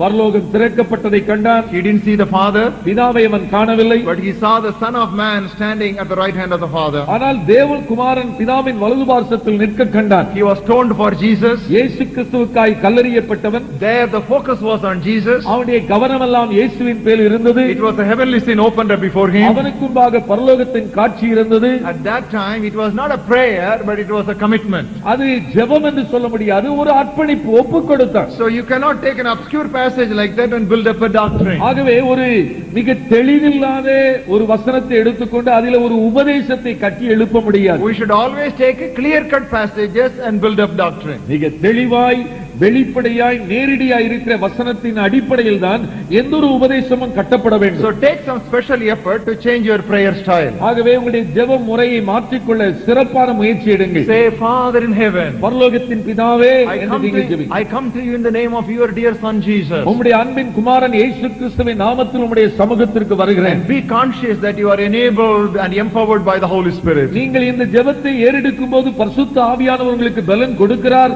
உங்களை உற்சாகப்படுத்துகிறார் என்று உணர்ந்து கொள்ளுங்கள். Your entire prayer life will be transformed. There will be a holy revolution in your prayer life. இவ்விதமான ஒரு சிந்தை உங்களை ஆட்கொள்ளும் போது உங்களுடைய ஜெப ஆவியிலே ஒரு புரட்சியை நீங்கள் உணர்வீர்கள். You see, even though the Father and the Son and the Holy Spirit are co-equal to one another, பிதா குமாரன் பரிசுத்த ஆவி மூவரும் ஒரே சமமான அந்தஸ்தில் இருந்தாலும் they have a difference in order.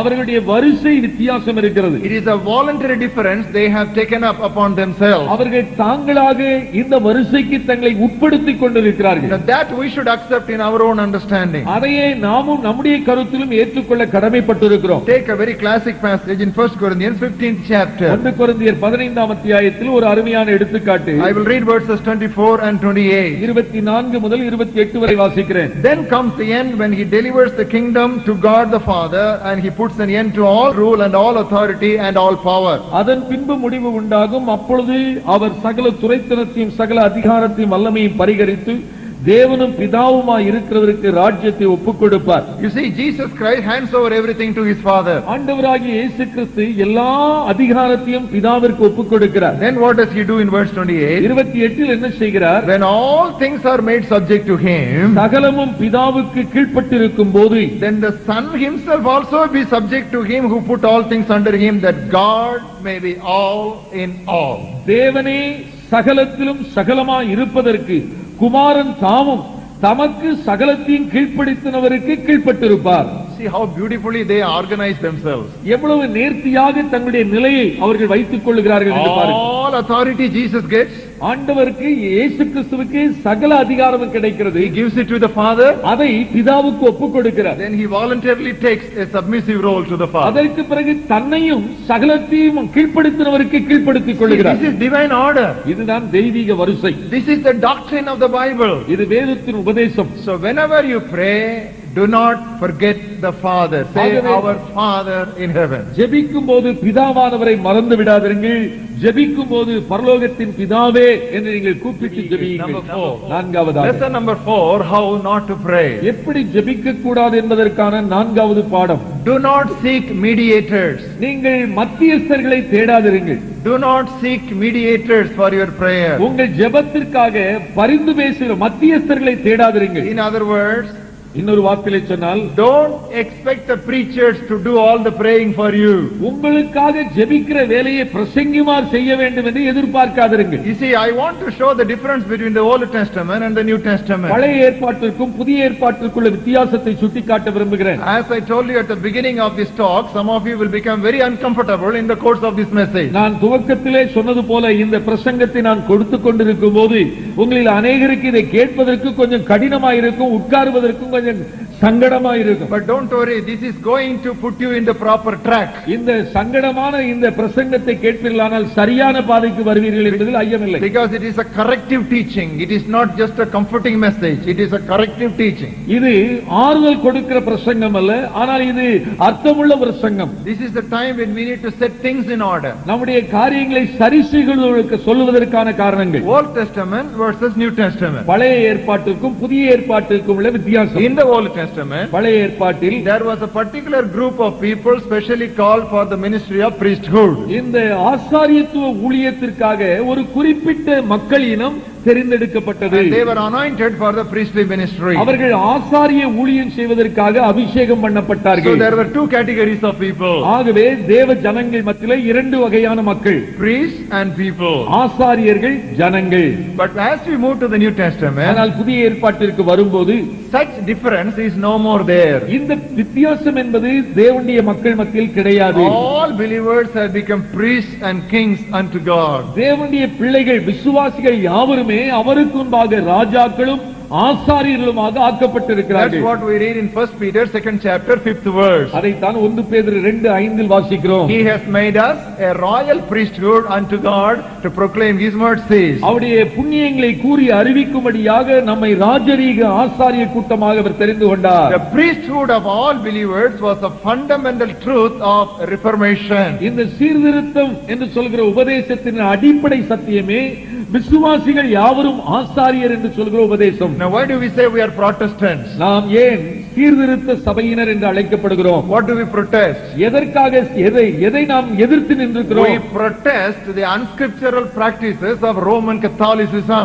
Roman கத்தோலிக்க மார்க்கத்திலே இருந்த வேத வசனத்துக்கு முரணான முறைகளுக்கு எதிர்த்து நின்று நாம் வெளிவந்தோம். What was the unscriptural practice? எது வேத வசனத்திற்கு முரண்பட்ட செயல்கள்? People cannot go to God directly. அவர்கள் சொன்னார்கள், ஜனங்கள் தேவனிடம் நேராய் செல்லக்கூடாது. They have to go through, they have to go via priests. அவர்கள் இந்த ஆசாரியர்கள் மூலமாகத்தான் போக வேண்டும். They have to go through fathers. அந்த ஃபாதர்ஸ் மூலமாக, கத்தோலிக்க போதகர்கள் மூலமாய் செல்ல வேண்டும். They cannot confess their sins directly to God. அவர்கள் தங்கள் பாவங்களை தேவனிடத்தில் நேராய் அறிக்கை செய்யக்கூடாது. They will confess it to the priest. அதை அந்த போதகரிடத்தில் தான் அறிக்கை செய்ய வேண்டும். And priest will confess it to God. அதை போதகரை எடுத்துக்கொண்டு போய் தேவனிடத்தில் அறிக்கை செய்வார். This is one of the things that Martin Luther resisted, protested. இதைத்தான் மார்ட்டின் லூத்தர் சீர்திருத்த யுகத்தின் காலத்தில் எதிர்த்து நின்றார். And that is what we should protest today. இன்றைக்கு அதை நாம் எதிர்த்து நிற்க வேண்டும். Because we are Protestant Christians. நாம் புராட்டஸ்டன்ட், எதிர்த்து நிற்க சீர்திருத்த சபையார். So we should protest anything that is not biblical. வேதத்தின்படியான முறையாய் இல்லாதவைகளை எதிர்த்து நிற்க நமக்கு தெரிய வேண்டும். Until you unless you remember this, you are not a Protestant. இதை நாம் நினைத்துக் கொள்ளாவிட்டால் நாம் சீர்திருத்த சபையாரே கிடையாது. So today we don't have two groups called priests versus people. ஆகவே இன்றைக்கு ஆசாரியர் என்று சொல்கிற கூட்டம், மக்கள் என்கிற கூட்டம் கிடையாது. There are no two groups called clergy and laity. முழுநேர பணியாளர், குருக்கள், மக்கள் என்று சொல்கிற இரண்டு வகையான மக்கள் கிடையாது. There is nothing like that today. இன்றைக்கு அப்படிப்பட்ட இரண்டு வகை கிடையாது. Every born again Christian is a priest unto God. மறுபடி பிறந்த ஒவ்வொரு கிறிஸ்தவ சகோதரனும் சகோதரியும் தேவனுக்கு முன்பாக ஆசாரியர்கள். He can directly go to God the Father. அவர் பிதாவினிடத்தில் நேரடியாய் போகலாம். He needs a mediator. அவருக்கு ஒரு மத்தியஸ்தர் தேவை. But who is that mediator? அந்த மத்தியஸ்தர் யார்? There is one mediator between God and man, the Lord Jesus Christ. தேவனுக்கும் மனுஷனுக்கும் இடையே மத்தியஸ்தர் ஒருவரே, அவர் ஆண்டவராகிய இயேசு கிறிஸ்துவே. We don't need any other human mediator. இதை ஆண்டவர் இயேசு கிறிஸ்துவை தவிர வேறு மனுஷீக மத்தியஸ்தர்கள் இன்றைக்கு நமக்கு தேவையில்லை. The Father is in heaven. பிதாவானவர் பரலோகத்தில் இருக்கிறார். The Son is seated on the right hand of the Father. குமாரன் அவருடைய வலது பார்சத்தில் வீற்றிருக்கிறார். What is he doing? அவர் இப்பொழுது அங்கே செய்து கொண்டிருப்பது என்ன? When we are praying to the Father, நாம் பிதாவை நோக்கி ஜெபிக்கும் போது the Lord Jesus Christ is advocating for us. ஆண்டவராகிய இயேசு நமக்காக பிதாவிடத்தில் பரிந்து பேசுகிறார். He is pleading for us. நம்முடைய வேண்டுதலுக்காக அவர் மன்றாடுகிறார். Not only that, அதோடு மட்டுமல்ல, the Holy Spirit is living within us. நமக்குள்ளே வாசம் பண்ணுகிற பரிசுத்த ஆவியானவர் When we are praying, நாம் ஜெபிக்கும் போது the Holy Spirit with groanings that cannot be uttered from inside of us, he is pleading before the Father. வாக்கு கடங்காத பெருமூச்சுகளோடு நமக்குள்ளே வாசம் பண்ணுகிற பரிசுத்த ஆவியானவர் பிதாவின் இடத்தில் நம்முடைய காரியமாய் மன்றாடுகிறார். So we have got two comforters. ஆகவே நமக்கு இரண்டு தேற்றரவாளர்கள். One comforter there in heaven, பரலோகத்தின் அங்கே ஒரு தேற்றரவாளர், and another comfort here in our heart. இன்னொரு தேற்றரவாளர் நம்முடைய உள்ளத்திலே இருக்கிறார். As you talk to the Father, பிதாவிடத்தில் கேட்கும்போது the Son speaks for you. குமாரன் நமக்காய் பேசுகிறார். As you talk to the Father, நாம் பிதாவிடத்தில் கேட்கும்போது the Spirit speaks for you. நமக்காக ஆவியானவர் உள்ளிருந்து கூப்பிடுகிறார். What more do you need, brothers and sisters? அருமை சகோதர சகோதரிகளே, இந்த இரண்டு பேரை விட வேறு யார் நமக்கு தேவை? Realize this important truth always in your mind. இந்த முக்கியமான சத்தியத்தை எப்பொழுது மனதிலே வைத்துக் கொள்ளுங்கள். Roman Catholics worship Mary who brought forth Jesus to us. Roman கத்தோலிக்க மார்க்கத்தார் இந்த உலகத்தில் இயேசுவை பெற்றெடுத்த மரியாளை தங்களுடைய தெய்வமாக வணங்குகிறார்கள். And Protestants worship preachers who bring people to Jesus. அதைப்போல சீர்திருத்த சபையார் இயேசு கிறிஸ்துவை நமக்கு அறிவிக்கிற ஊழியரையே தெய்வமாக்கி விடுகிறார்கள். Roman Catholics had only one Mary, but Protestants have got many Marys. Roman கத்தோலிக்க மார்க்கத்திற்கு இருப்பது ஒரே ஒரு மரியாள் தான். ஆனால் சீர்திருத்த சபையாருக்கு இருக்கிற மரியாள்களோ குருக்களோ ஏராளம். Roman Catholics have only one pope, but Protestants have many popes. இந்த ரோமன் கத்தோலிக்க திருச்சபைக்கு இருப்பது ஒரே போப்பாண்டவர். ஆனால் சீர்திருத்த சபைக்கு இருக்கிற போப்பாண்டவர்களுக்கு எண்ணிக்கை அடங்காது. This is what we should protest by the sound doctrine. இந்த ஆரோக்கிய உபதேசத்தில் எதிர்த்து நிற்க வேண்டிய ஆழமான ஒரு உண்மை இது. Why do I say that? நான் ஏன் இதை சொல்கிறேன்? If God does not listen to you, no preacher can recommend you to God. நீ தேவனிடத்தில் கேட்கும்போது பிதாவானவருடைய ஜெபத்திற்கு பதில் கொடுக்கவில்லை என்றால் உனக்காக எந்த தேவ ஊழியர் கேட்டாலும் அவர் பதில் கொடுக்க மாட்டார். When God does not answer your prayer, you sit down before God and search your heart and find out what is wrong with you. தேவன் உன்னுடைய ஜெபத்திற்கு பதில் கொடுக்கவில்லை என்று சொன்னால் நீங்கள் செய்ய வேண்டியது என்ன? தேவ சமூகத்தில் நீங்கள் தரித்திருந்து என்ன காரியத்தில் தவறு இழைத்திருக்கிறீர்களோ அதை நீங்கள் கேட்டு அதை சரி செய்து கொண்டு நீங்கள் பெற்றுக்கொள்ள வேண்டும். Turn with me the book of James 5th chapter. யாக்கோபு நிருபம் 5ஆம் அத்தியாயம். And I will read to you from verse 13 to 15. 13 முதல் 15 வரை வாசிக்கிறேன். Is any among you suffering? உங்களில் ஒருவன் துன்பப்பட்டால், Is any among you suffering? உங்களில் ஒருவன் துன்பப்பட்டுக் கொண்டிருந்தால், What does the Bible say? வேதம் என்ன சொல்கிறது? யாரு? யார் ஜெபம் பண்ண வேண்டும்? அவன். அவன் துன்பப்படுகிறவன் ஜெபம் பண்ண கடவன். Let him pray. Look at the truth. These are the vital truths that we should not forget. அவன் என்பது முக்கியம். அதை நாம் கவனிக்க வேண்டும். அதை விட்டு வேற எதையும் தேடக்கூடாது. Is anyone among you suffering? உங்களில் ஒருவன் துன்பப்பட்டு கொண்டிருந்தால், let him pray. அவன் துன்பப்படுகிறவன் ஜெபம் பண்ண கடவன். Is anyone among you sick? உங்களில் ஒருவன் வியாதிப்பட்டால், Obviously, the condition is that you become too weak to pray. அதனுடைய காரணம் என்ன?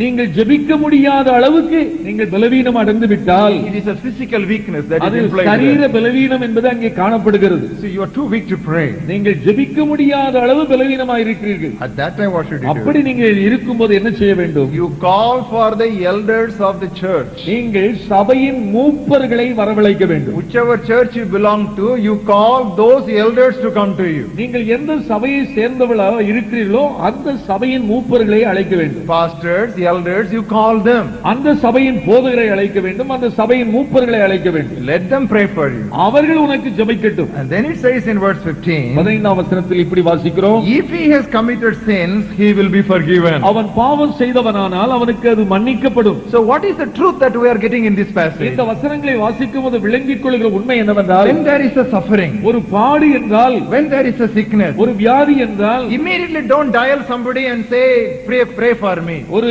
குறிப்பிட்ட நபருக்கு தொலைபேசியில் தொடர்பு கொண்டு எனக்காய் ஜெபம் பண்ணுங்கள் என்று கூப்பிடாதீர்கள். Sit, சற்று உட்காருங்கள், search, ஆராய்ந்து பாருங்கள், self-examine, சுய பரிசோதனை செய்து பாருங்கள். go through that process. இந்த வழியை நீங்கள் உங்களை அபியாசியுங்கள். Let me tell you, நான் உங்களுக்கு சொல்லட்டும், if you don't go through that process, இந்த வழியிலே நீங்கள் போகாவிட்டால் you ring up to 100 preachers, nothing will happen. Your telephone bill only will go up. 100 பிரசங்கிமாருக்கு தொலைபேசியில தொடர்பு கொண்டால் ஒன்றும் நடக்காது, ஆனால் தொலைபேசி பில் அதிகமாகும். உண்மைதான். There is a teaching that is prevalent all over the world. இன்றைக்கு உலகம் எங்கும் மிக பிரசித்தமாக இருக்கிற உபதேசம். You got any problem? பிரச்சனை ஏது உண்டா? Don't worry. கவலைப்படாதே. Write to us immediately. உடனே எனக்கு எழுது. You have a problem? பிரச்சனை இருக்கிறதா? Don't worry. கவலைப்படாதே. Dial to us உடனே immediately. எனக்கு தொலைபேசியில் சொல். I tell you, this is unscriptural. இது வேதத்தின்படியான உபதேசமே கிடையாது. No scripture teaches that doctrine. எந்த ஒரு வசனமும் இப்படி செய்ய வேண்டும் என்று உபதேசிக்கவே இல்லை. Sit, உட்காருங்கள்,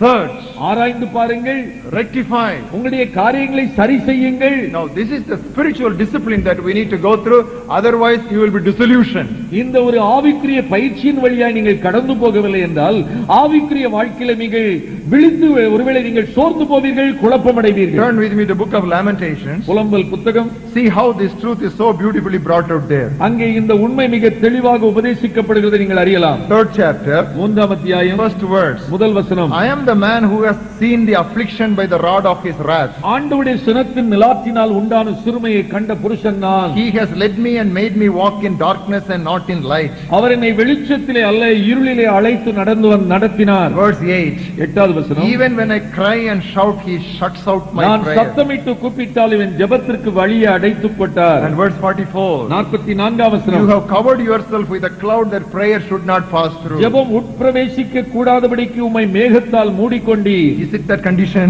இப்படிப்பட்ட நிலை உனக்குண்டா? What should you do?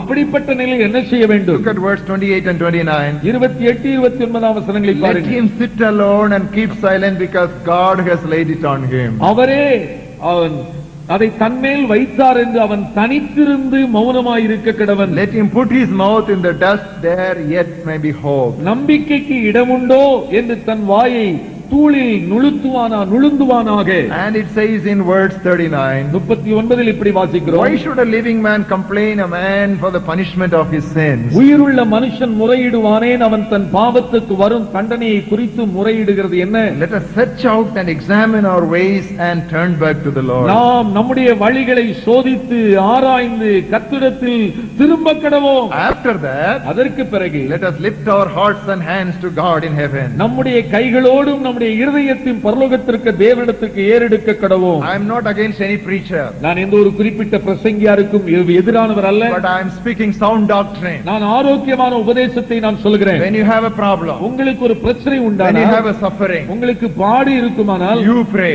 நீங்கள் முதலாவது ஜெபியுங்கள். You search your heart. நீங்கள் உங்கள் இருதயத்தை ஆராய்ந்து If you பாருங்கள். are too weak to pray, call your pastor, call the elders of your church and ask them to pray for you. ஜெபிக்க முடியாதபடி உடல் பலவீனப்பட்டு இருப்பீர்களானால் நீங்கள் போகிற சபையின் போதகரை, சபையின் மூப்பரை நீங்கள் அழைத்து ஜெபிக்க சொல்லுங்கள். Beware of anointed oil. இந்த அபிஷேகம் பண்ணப்பட்ட எண்ணெய் என்பதை குறித்து எச்சரிக்கையாயிருங்கள். Oil should not be anointed, only the person should be anointed with oil. அபிஷேகிக்கப்பட வேண்டிய எண்ணெய் அபிஷேகம் கூடாது. எண்ணெய் அபிஷேகம் கிடையாது, ஆனால் நபர் அபிஷேகிக்கப்பட வேண்டும் எண்ணெயினால். Look at that again. The Bible does not say anoint the oil. You anoint the person with oil. So no oil should be anointed. So anointed oil is Roman Catholicism. அபிஷேகிக்கப்பட்ட எண்ணெய் என்பது வேதத்தின்படியான முறை கிடையாது, அது கத்தோலிக்க சபையுடைய பாரம்பரியம். ஆனால் எண்ணெயினால் நபர் அபிஷேகிக்கப்பட வேண்டும். And beware of blessed cloth. No cloth should be blessed. If you want, bring scissors to the meetings and cut the three-piece suit of the preacher and take it home. ஒருவேளை ஒரு துணி ஆசீர்வதிக்கப்படக்கூடாது, அப்படியே அபிஷேகம் பண்ணப்பட்ட வஸ்திரம் தேவையானால் பிரசங்கிக்க வருகிறவர் போடுகிற 3 அந்த சூட்டை நீங்கள் வெட்டி அதைத்தான் எடுத்துக்கொள்ள வேண்டும். The Bible does not have any practice of somebody praying over the cloth and sending the cloth. ஒரு நபர் அநேக துணியை வாங்கி அதற்கு ஜெபம் பண்ணி இது ஆசீர்வதிக்கப்பட்ட துணி என்று அனுப்பினதாக வேதத்தில் வாசிக்கிறது இல்லை. People snatch away the dress of Paul and they took it and threw it on the people. பிரசங்கிக்க வந்த பவுலடியார் மேல் இருந்த வஸ்திரத்தை ஜனங்கள் உருவிக்கொண்டு ஜனங்க வியாதியஸ்தர் மேல் போட்டார்கள். So no cloth should be blessed. That is idolatry. அது எந்த ஒரு துணியை நாம் ஆசீர்வதித்து அதை அபிஷேகம் பண்ணப்பட்ட துணி என்று அனுப்பக்கூடாது. அவிதமாய் நாம் செய்வோமானால் விக்கிரக ஆராதனைக்கு சமம். And don't take water and say and do it. No, don't do all that thing. It is another Roman Catholicism. ஒரு பாத்திரத்திலே தண்ணீர் எடுத்துக்கொண்டு அதை ஒரு அந்நிய பாஷையை பேசி அபிஷேகம் பண்ணி வீட்டில் அங்குமிங்குமாய் தொளிப்பதெல்லாம் வேதத்தின்படியான முறை கிடையாது, அது விக்கிரக ஆராதனைக்காரர் செய்கிற காரியம். The holy water is Roman Catholicism and Indian Hinduism. பரிசுத்தமாக்கப்பட்ட தண்ணீர் என்பது புனித தண்ணீர் என்பது ரோமன் கத்தோலிக்க பாரம்பரியத்துடைய முறை, அதோடு கூட இந்திய கலாச்சாரத்தில் புண்ணிய தீர்த்தங்கள் என்று சொல்லப்படுகிறவைகள். God does not anoint any objects today. இன்றைக்கு எந்த ஒரு பொருளையும் தேவன் அபிஷேகம் பண்ணுகிறவர் அல்ல. He does not sanctify any objects today. எந்த ஒரு பொருளையும் அவர் பரிசுத்தமாக்குகிறவரும் அல்ல. He sanctifies only a people. ஜனங்களை தான் பரிசுத்தமாக்குகிறார். He does not sanctify places. He does not sanctify objects. He sanctifies only people. தேவன் ஒரு இடத்தையோ ஒரு பொருளையோ அவர் பரிசுத்தப்படுத்துவதில்லை, ஆனால் நபர்களை, ஆட்களை பரிசுத்தப்படுத்துகிறார். Do not seek mediators for your prayer. ஆகவே ஜெபத்திற்காக மத்தியஸ்தர்களை தேடி ஓடாதிருங்கள். ஐந்தாவதாக, do not harbor hatred. இருதயத்தில் பகையை பேணிக் கொள்ளாதிருங்கள். Do not harbor hatred. இருதயத்தில் பகையை வைத்துக் கொண்டிராதிருங்கள். Immediately after teaching on prayer, Jesus referred to forgiveness. ஆண்டவராகிய இயேசு கிறிஸ்து ஜெபத்தை குறித்து சொன்ன உடனேயே மன்னிக்க வேண்டும் என்பதை குறித்து உபதேசித்தார். Turn with me to Matthew's Gospel 6th chapter. மத்தேயு சுவிசேஷம் 6ஆம் அத்தியாயம். From verse 9 to 13, he gave us what we call the Lord's Prayer. 9ஆம் வசனம் முதல் 13ஆம் வசனம் வரை கர்த்தருடைய ஜெபம் என்பதை கற்றுக் கொடுத்தார். And what does he say immediately after that? Amen. இந்த ஆமென் என்று சொல்லிவிட்டு உடனே அவர் உபதேசித்தது என்னவென்றால், if you forgive men that trespasses, your heavenly Father will also forgive you. மனுஷருடைய தப்பிதங்களை நீங்கள் அவளுக்கு மன்னித்தால் உங்கள் பரமபிதா உங்களுக்கு மன்னிப்பார். If you do not forgive men that trespasses, neither will your Father forgive your trespasses. மனுஷருடைய தப்பிதங்களை நீங்கள் அவளுக்கு மன்னியாதிருந்தால் உங்கள் பிதா உங்கள் தப்பிதங்களை மன்னியாதிருப்பார். Immediately after the teaching on prayer, the first practical lesson he gives was on forgiveness. ஜெபத்தை குறித்து கற்றுக் கொடுத்து விட்டு ஜெபத்தில் நடைமுறையாய் கற்றுக்கொள்ள வேண்டிய படிப்பினை என்ன? மன்னிக்க வேண்டும். You know, people say like this. ஒரு சிலர் விதமாய் சொல்வார்கள், if you have faith, immediately your prayer will be answered. If you have faith, your prayer will be immediately answered. உங்களுக்கு விசுவாசம் இருந்தால் உங்களுக்கு ஜெபத்திற்கு பதில் கிடைக்கும் என்பார்கள். It is not right. அது சரியல்ல. Faith alone is not sufficient. விசுவாசம் மட்டும் நம்முடைய ஜெபத்திற்கு பதில் கொண்டு வர முடியாது. You need to forgive people. ஜனங்களை மன்னிக்கவும் வேண்டும். You should have faith towards God and you should have forgiveness towards people. தேவனை நோக்கி விசுவாசிக்கிற அதே நேரத்தில் தேவ சாயலாய் இருக்கிற மனுஷரிடத்தில் மன்னிக்கவும் நமக்கு வேண்டும். Turn with me to Mark's Gospel 11th chapter. Mark நற்செய்தி நூல் 11ஆம் அத்தியாயம். Because we don't have much time, I am just going quickly with these references and I request you to turn to these references leisurely when you find time at home. நேரம் இல்லாதபடியால் மிக வேகமாய் நான் செல்கிறேன். இந்த குறிப்பு வசனங்களை வீட்டிலே நேரம் எடுத்து திறந்து வாசித்து பாருங்கள். மார்க் 11ஆம் அத்தியாயம். Look at verses 24 to 26. 24 முதல் 26. Therefore I say to you, whatever things you ask when you pray, believe that you receive them and you will have them. நீங்கள் ஜெபம் பண்ணும்போது எவைகளை கேட்டுக்கொள்வீர்களோ அவைகளை பெற்றுக்கொள்வோம் என்று விசுவாசியுங்கள், அப்பொழுது அவைகள் உங்களுக்கு உண்டாகும் என்று சொல்கிறார். நினைக்கிறேன். We stop here. அதோடு நாம் நின்று விடுகிறோம். That is the fallacy of teachings today. இன்றைய உபதேசத்துடைய தவறு இங்குதான் இருக்கிறது. There is another truth that is given in the next verse. அடுத்த வசனத்தில் தானே ஜெபத்திற்குரிய இன்னொரு உண்மை. And அதோடு அத்துடன், and ஆங்கிலத்திலே அத்துடன் என்று ஆரம்பிக்கிறது. whenever you stand praying, நீங்கள் நின்று ஜெபம் பண்ணும்போது, if you have anything against anyone, forgive him, that your heavenly Father may also forgive your trespasses. ஒருவன் பேரில் உங்களுக்கு யாதொரு குறை உண்டாயிருக்குமானால் பரலோகத்தில் இருக்கிற உங்கள் பிதா உங்கள் தப்பிதங்களை உங்களுக்கு மன்னிக்கும்படி அந்த குறையை அவனுக்கு மன்னியுங்கள். This is the kind of revival we need to have in our Christian churches. நம்முடைய கிறிஸ்தவ சபைகளில் இப்படிப்பட்ட எழுப்புதல் வர வேண்டும். I am sure you all must have heard about Brother Daniel and his son Joshua Daniel. சகோதரன் டேனியல் அவர்கள், அவருடைய மகன் ஜோஷுவா டேனியல் அவர்களை குறித்து நீங்கள் கேள்விப்பட்டிருப்பீர்கள். Now I have listened to their messages and I have read their books and I have watched their ministry. அவருடைய பிரசங்கங்களை கேட்டிருக்கிறேன், அவருடைய புத்தகங்களை வாசித்திருக்கிறேன், அவருடைய ஊழியங்களை கவனித்து வருகிறேன். There is one thing that is standing out in their ministry. அவருடைய ஊழியத்தில் மிக சிறப்பான ஒரு பகுதியை நாம் காண்கிறோம். Reconciliation with people whom we have wronged. யாரோடு யாரிடத்தில் தவறு செய்தோமோ அவரிடத்தில் ஒப்புரவாகுதல் என்கிற உபதேசம். If we have abused someone, we should go to that person and apologize. யாரோ ஒருவரை நாம் திட்டி இருப்போமானால் அந்த நபரிடத்தில் நாம் போய் மன்னிப்பு கேட்க வேண்டும். If we have backbitten someone, we go and apologize to that person. யாரோ ஒருவரை குறித்து புறங்கூறி இருப்போமானால் அந்த நபரிடத்தில் போய் மன்னிப்பு கேட்க If வேண்டும். we have cheated someone and taken things from someone, we repay that thing. யாரோ ஒருவரை ஏமாற்றி அவரிடத்தில் அநியாயமாய் பொருளை நாம் எடுத்திருப்போமேயானால் அதை நாம் போய் அவரிடத்தில் அறிக்கையிட்டு அந்த பொருளை திருப்ப கொடுக்க வேண்டும். Both Brother Daniel and his son Joshua Daniel, they used to emphasize this truth very much in their messages. இந்த சகோதரன் டேனியல் அவர்களும் அவருடைய மகன் ஜோஷுவா டேனியல் அவர்களும் அவருடைய பிரசங்கத்தின் போது இந்த கருத்தை அதிகமாய் வலியுறுத்தி உபதேசிப்பார்கள். And wherever they preached, there were revivals. அவர்கள் எங்கெல்லாம் விதமாய் பிரசங்கித்தார்களோ அங்கெல்லாம் பெரிய எழுப்புதல் ஏற்பட்டது. It's a revival of repentance. அது மனம் திரும்புதலின் எழுப்புதல். People cried out of their sins. தங்கள் பாவங்களுக்காக ஜனங்கள் கண்ணீரோடு கதறினார்கள். And most of the conversions were quite lasting. அவருடைய ஊழியத்தின் மூலமாய் மனம் திரும்புடைய நிலை மிக நீடித்திருந்தது. But in most of our modern meetings, ஆனால் நவீன காலத்தில் இப்பொழுது நடைகிற கூட்டங்கள் this emphasis is missing. இந்த ஒரு காரியங்கள் வலியுறுத்தி சொல்லப்படுவதில்லை. People don't talk about reconciling with one another. ஒருவர் ஒப்புரவாக வேண்டும் என்று சொல்லுவதில்லை.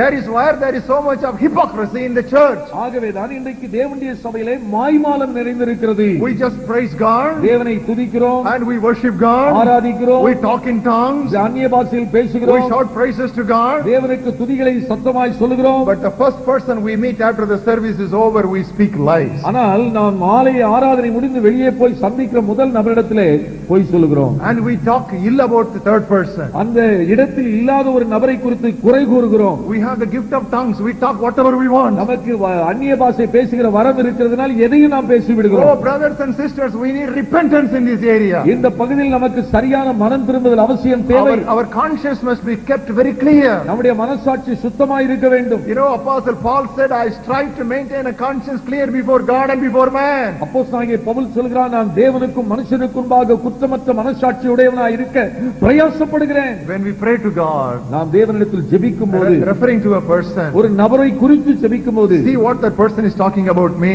என்னை குறித்து அவர் என்ன பேசுகிறார், See what he is plotting against me. எனக்கு விரோதமாக அவர் எவ்வளவாய் திட்டமிடுகிறார். And you are telling God to do this and that. ஆண்டவரே இதை செய்யும் அதை செய்யும் என்று நீங்கள் ஜெபிக்கும் போது, But one thing I want you to remember. ஒன்று உங்களை நீங்கள் நினைத்துக் கொள்ளுங்கள், As much as you are precious to God, that person also is precious to எந்த God. அளவுக்கு நீங்கள் உங்களை தேவனுக்கு முன்பாக அவருக்கு சிறப்பானவர் என்று எண்ணுகிறீர்களோ அதை போல யாரை குறித்து ஜெபிக்கிறீர்களோ அவர்களும் தேவனுக்கு சிறப்பானவர்களே. You are an apple of God's eye. நீங்கள் தேவனுடைய கண்ணின் கருவிழிதான். And the same way, that person also is an apple of God's eye. அந்த நபரும் கூட அதே தேவனுடைய கண்ணின் கருவிழியாய்த்தான் இருக்கிறார். You see, we are all the members of the same body of நாம் Christ. கிறிஸ்துவினுடைய சரீரத்தின் அவயங்களாய் இருக்கிறோம். So right now, I want you to take a stock of your life. ஆகவே இப்பொழுதுதானே உங்களுடைய வாழ்க்கையை நீங்கள் சற்று யோசித்து பாருங்கள். Have you abused people? ஜனங்களை திட்டினதுண்டோ? Is there someone against whom you are harboring hatred? யாரோ ஒருவருக்கு விரோதமான பகையோடு இருக்கிறீர்களோ? Are you keeping bitterness against anyone? யாரோ ஒருவருக்கு விரோதமான கசப்போடு இருக்கிறீர்களோ? Maybe it is in your family. ஒருவேளை குடும்ப அங்கத்தினராய் Or இருக்கலாம், it is in your fellowship. ஒருவேளை உங்களுடைய குடு சபையின் அங்க ஐக்கியத்தில் Or இருக்கலாம், it is in your factory. ஒருவேளை உங்களுடைய தொழிற்சாலையில் இருக்கலாம். Wherever it may be. அந்த நபர் எங்கே இருந்தாலும் Tonight you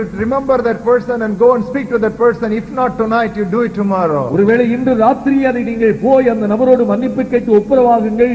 இல்லாவிட்டால் நாளை தினத்தில் முதலாவது வேலை அதை அதை செய்து The முடியுங்கள். moment we lose our clear conscience, we don't have a boldness before God. நாம் இந்த விதமான சுத்த மனசாட்சி அற்றவளாய் இருப்போமானால் தேவ சமூகத்தில் வருவதற்கு நமக்கு துணிச்சல் இருக்காது. If our hearts condemn us, how can we go to God boldly? நம்முடைய இருதயமே நம்மை குற்றவாளி என்று தீர்க்குமானால் தேவ சமூகத்தில் நாம் எப்படி போக முடியும்? So I want you to note down the people with whom you need to reconcile and do it before it gets too late. ஆகவே எந்த நபரோடு நீங்கள் ஒப்புரவாக வேண்டுமோ அந்த நபரை நீங்கள் குறித்துக் கொண்டு எவ்வளவு துரிதமாய் அந்த நபரோடு ஒப்புரவாக வேண்டுமோ நீங்கள் ஒப்புரவாகுங்கள். Sixthly, ஆறாவதாக, do not be selfish. நீங்கள் சுயநலக்காரராய் இராதீர்கள். Do not be selfish. சுயநலக்காரராய் இருக்க We வேண்டாம். all know the Lord's Prayer by heart. நாம் எல்லாருமே கர்த்தருடைய ஜெபத்தை மனப்பாடமாய் சொல்ல முடியும். It doesn't say I and my, it simply says we and our.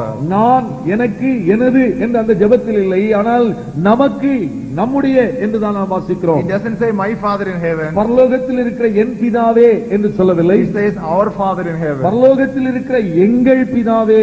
It does not say give me my daily bread. எனக்கு வேண்டிய ஆகாரத்தை இன்று எனக்கு தாரும் என்று It சொல்லவில்லை. says give us our daily bread. எங்களுக்கு வேண்டிய ஆகாரத்தை இன்று எங்களுக்கு தாரும். And it doesn't say forgive me my sin. என்னுடைய பாவத்தை எனக்கு மன்னியும் என்று But it சொல்லாமல் says forgive us our sins. எங்கள் தப்பிதங்களை எங்களுக்கு மன்னியும். It doesn't say lead me not into temptation. என்னை சோதனைக்குட்பட பண்ணாமல் என்று It சொல்லாமல் says lead us not into temptation. எங்களை சோதனைக்குட்பட பிரவேசியாமல். You know, whenever we are suffering, நாம் பாடுகள் அனுபவிக்கும் போது we concentrate all our prayer and focus all our prayer on our suffering. நம்முடைய பாடுகளையே நாம் மனதில் கொண்டு நம்முடைய ஜெபத்தில் நமக்கென்றே ஜெபிக்கிறோம். One thing we forget, ஒன்றை நாம் மறந்து விடுகிறோம். the sufferings of people are more than our suffering. நாம் அடைகிற பாடுகளை விட இந்த உலகத்தில் வாழ்ந்து கொண்டிருக்கிற மக்களுடைய பாடுகள் மிக ஏராளம். I want you to understand that. நீங்கள் நன்றாய் விளங்கிக் கொள்ளுங்கள். Whatever may be your suffering, whatever may be your sickness, and whatever may be the trouble that you are presently going through, உங்களுடைய பாடுகள், உங்கள் பிரச்சனைகள், உங்கள் வியாதிகள், உங்கள் கஷ்டங்கள் எதுவாயிருந்தாலும் don't kill yourself with self-sympathy. உங்களுடைய சுய பரிதாபத்தினால் உங்களையே சாகடிக்க வேண்டாம். I don't say you should deny your problem. உங்கள் பிரச்சனை இல்லை என்று நீங்கள் மறுதலிக்க வேண்டும் என்று சொல்லவில்லை. But what I'm saying is don't get yourself focused too much on your problems. உங்கள் பிரச்சனையே நீங்கள் பார்த்துக் கொண்டு சுய பரிதாபத்தினால் செத்து போக வேண்டாம். Lift up your eyes கண்களை ஏறெடுத்து and பாருங்கள். see people who are around you. நம்மை சுற்றி வாழ்ந்து கொண்டிருக்கிற மக்களை சற்று உற்று There பாருங்கள். are people who are more sick than you. உங்களை விட வியாதிப்பட்டவர்கள் ஏராளம். Maybe you are suffering from asthma. ஒருவேளை உங்களுக்கு ஆஸ்மா வியாதி இருக்கலாம். And you take a puff or you take a tablet, you get relieved at least for a few hours. ஒருவேளை வந்து அதுக்குரிய மருந்து எடுத்து ஒரு சில மணி நேரங்கள் நீங்கள் அந்த வியாதியிலிருந்து விடுதலை பெறலாம். But at this moment, ஆனால் இந்த வினாடியில், at this moment, இப்பொழுதுதானே it is 8:20 at this moment. 8:20 ஆகிற இந்த வினாடி பொழுது, Do you know thousands of people in India are fighting to breathe? Maybe that they would die the next minute because of asthma. ஒருவேளை இந்த இந்திய தேசத்தில் ஆயிரக்கணக்கான மக்கள் இந்த ஆஸ்மா வியாதியினாலே அடுத்த வினாடி மரித்து போகிற நிலையில் மரண போராட்டத்தில் இருக்கிறார்கள். Do you know there are people who are admitted and they are under oxygen and they are not able to breathe themselves at this moment? மருத்துவமனையில் சேர்க்கப்பட்டு ஆக்சிஜன் வைக்கப்பட்டு அவர்கள் அடுத்த வினாடி எப்படி இருக்கும் என்று தெரியாமல் பரிதாபமாய் ஜீவனுக்காய் போராடி கொண்டிருக்கிறார்கள். God wants us to have a vision of the world, a broader vision, and not narrowing it down to our own selves. நம்முடைய சுயத்திற்கான குறுகிய உலக நோக்கல்ல, பரந்த உலக நோக்கம். நம்மை சுற்றிலும் இருக்கிற மக்கள் கூட்டத்தை சற்று உற்று பாருங்கள். I always tell people, when you stop praying for yourself and start praying for others, your own prayers will be answered. அடிக்கடி நான் சொல்லுகிற காரியம் தான், நம்முடைய நம் தேவைக்காக, நம்முடைய பிரச்சனைக்காய் ஜெபிப்பதை சற்று நிறுத்தி தேவையுள்ள மக்களுக்காய் நாம் ஜெபிக்க ஆரம்பிக்கும் போது நம்முடைய பிரச்சனை தானாக மறைந்துவிடும். You know about that patriarch Job. அந்த கோத்திர பிதாவாகிய யோபு உங்களுக்கு தெரியும். You know, he had friends who were meaningless counselors. அவர்களுக்கு அர்த்தமில்லாத ஆலோசனைக்காரர்கள் இருந்தார்கள், அலப்புகிறவர்கள். Some of the things they spoke were absolutely meaningless. அவர்கள் பேசின சில வார்த்தைகள் மிக பயனற்றவைகள். God was angry with them. அப்படிப்பட்ட அந்த ஆலோசனைகளை பார்த்து தேவன் கோபப்பட்டார். But what did Job do? யோபு என்ன செய்தார்? He prayed for his friends. தன்னுடைய நண்பர்களுக்காக, சிநேகிதர்களுக்காக யோபு விண்ணப்பம் பண்ணினார். Turn with me to the book of Job and look at the 42nd chapter. யோபின் புத்தகம் 42ஆம் அத்தியாயம். And see verses 7 and 10, and you see how beautifully the Lord turned the reproach of that man. அந்த மனிதனுடைய அந்த நிந்தையை தேவன் எப்படி மாற்றினார் என்பதை நீங்கள் பார்க்கலாம். யோபு 42:7-10. 10th verse. 10வது வசனம். The Lord restored Job's losses when he prayed for his friends. யோபு தன் சிநேகிதருக்காக வேண்டுதல் செய்தபோது கர்த்தர் அவன் சிறையிருப்பை மாற்றினார். Indeed, the Lord gave Job twice as much as he had before. யோபுக்கு முன் இருந்த எல்லாவற்றை பார்க்கலும் இரட்டத்துணையாய் கர்த்தர் அவனுக்கு தந்தருளினார். So collect prayer points from people and pray for those who are in suffering and don't concentrate on your own needs. ஆகவே தேவை நிறைந்த மக்களுடைய தேவைகளை குறித்து புள்ளி விவரங்களை சேகரித்து அவர்களுக்காய் நீங்கள் ஜெபியுங்கள், உங்கள் கவலையை மறந்து விடுங்கள். And you will find that when you begin to look at God's perspective, God will take care of your own problem. நீங்கள் தேவனுடைய கண்ணோட்டத்தில் காரியங்களை உற்று கவனிக்கும் போது உங்கள் தேவைகளை தேவன் கவனிப்பார்.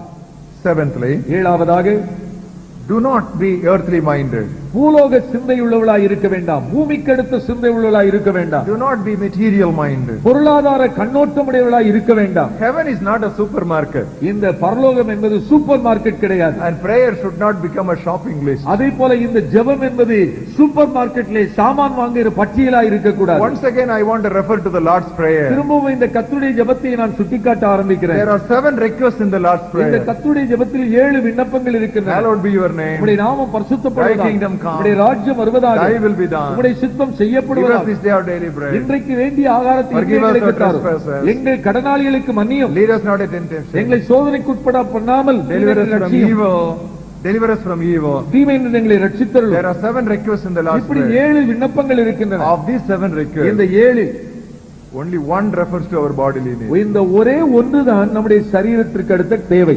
Give us this day our daily bread. இன்றைக்கு வேண்டிய ஆகாரத்தை இன்று எங்களுக்கு தாரும். 6 requests out of 7 refer to spiritual matters. 7 ஜெபத்தில் 6 குறிப்புகள் பரலோகத்திற்கு அடுத்தவைகள், ஆவிக்குரியவைகள். But how do we pray? ஆனால் நம்முடைய ஜெபம் எப்படி?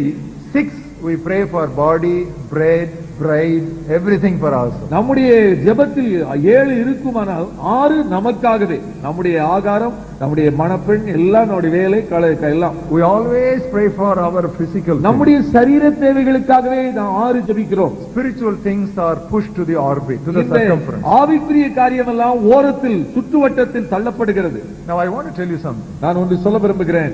When you are fully occupied with material and earthly things, இந்த பொருளாதார காரியங்கள், பூமிக்கு அடுத்த நன்மைகளையே நீங்கள் நினைத்துக் கொண்டு இருப்பீர்களானால் God may answer your prayers, தேவன் உங்களுக்கு பதில் கொடுக்கலாம், but he will become angry with you. ஆனால் உங்கள் மேல் தேவன் கோபப்படுவார். Let me say that again. நான் திரும்பவும் சொல்கிறேன். Suppose you are preoccupied with the things of the world. இந்த உலகத்திற்கு அடுத்த காரியங்களையே நீங்கள் சிந்தித்து அதற்காகவே ஜெபித்துக் கொண்டிருந்தால் He may answer your prayer. உங்கள் ஜெபத்திற்கு அவர் பதில் கொடுக்கலாம். But when you are enjoying the answers to the prayer, he will get angry with you. ஆனால் அந்த ஜெபத்தின் பதிலை நீங்கள் அனுபவித்துக் கொண்டிருக்கும் போதே தேவனுடைய கோபம் உங்கள் பேரில் பற்றி எரியும். Now I will give you an example from Psalm 78. It is a very delicate example, but I want you to look at that. சங்கீதம் 78 ஒரு எடுத்துக்காட்டு, மிக ஆச்சரியமான ஒன்று, நீங்கள் அதை உற்று கவனிக்க வேண்டும். 78th chapter. 78ஆம் சங்கீதம். I will read to you from verse 29. 29 முதல் வாசிக்கிறேன்.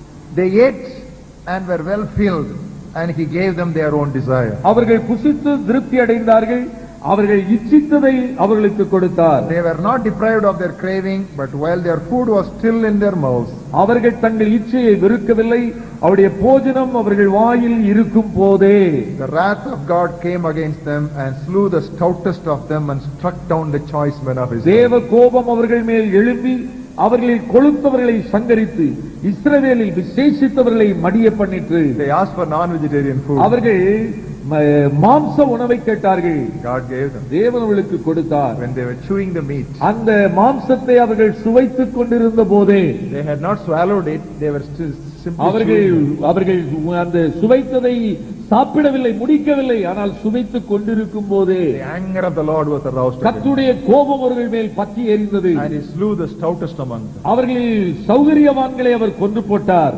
Dear brothers and dear அருமை sisters, சகோதர சகோதரிகளே, please check your prayer life. உங்கள் ஜெப வாழ்க்கையை சற்று பரிசோதித்து பாருங்கள். You pray for half an hour. அரை மணி நேரம் ஜெபிப்பீர்களானால் What are you praying for? எதற்காக நீங்கள் அந்த அரை மணி நேரமும் ஜெபிக்கிறீர்கள்?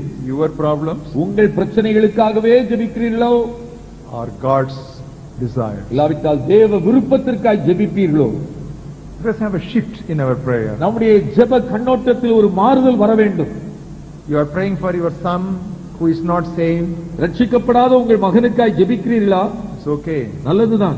You want him to be saved. அவன் ரட்சிக்கப்பட வேண்டும் என்று விரும்புகிறீர்கள், நல்லது. But there are millions who have not even heard the gospel once. You pray for them.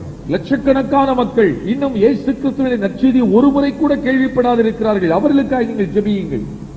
If in this life only we have faith on Christ, we are of all men most miserable.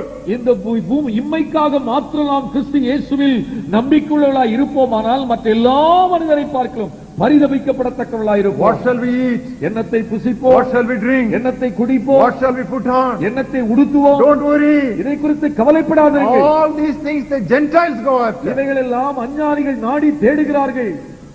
But seek first the kingdom of God and His righteousness. முதலாவது தேவனுடைய ராஜ்யத்தோட நீதியை தேடுங்கள். These things shall be added to you. அப்பொழுது இவைகள் எல்லாம் உங்களுக்கு கூட கொடுக்கப்படும். You know, today in meetings people cry. இன்றைக்கு ஜனங்களை சந்திக்கும் போது கூட்டங்களிலே ஜனங்கள் அழுகிறார்கள். Lots of tears. அதிகமாய் கண்ணீர் வடிக்கிறார்கள். What tears? என்ன கண்ணீர் இதெல்லாம்? Self sympathy. என்னிடத்தில் இவ்வளவு பிரச்சனை இருக்கிறது என்று சுய பரிதாபத்தின் கண்ணீர். Nobody to help me. எனக்கு உதவி செய்ய யாரும் இல்லை. Oh, I am alone. நான் தனிமையா இருக்கிறேன். Nobody understands me. என்னை யாரும் புரிந்து கொள்வதில்லை.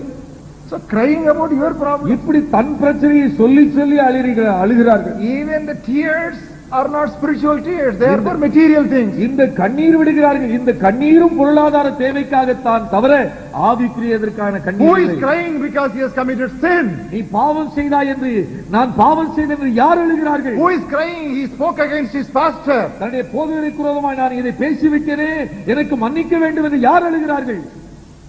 That type of tears has become very uncommon. அப்படிப்பட்ட ஆவிக்குரிய கண்ணீர் இன்றைக்கு அபூர்வமாய் இருக்கிறது. Tears are all for self sympathy. இன்றைக்கு சுய பரிதாபத்தின் கண்ணீர் ஏராளம். Tears for our physical needs. நம்முடைய சரீர தேவைகளுக்காய் கண்ணீர் ஏராளம். Oh, Christians of Madras. சென்னைப்பட்டின கிறிஸ்தவ சமுதாயமே, Only if you change, the Tamil Nadu Christians will change. நீங்கள் மாறுவீர்களானால் தமிழகம் மாறும். Why?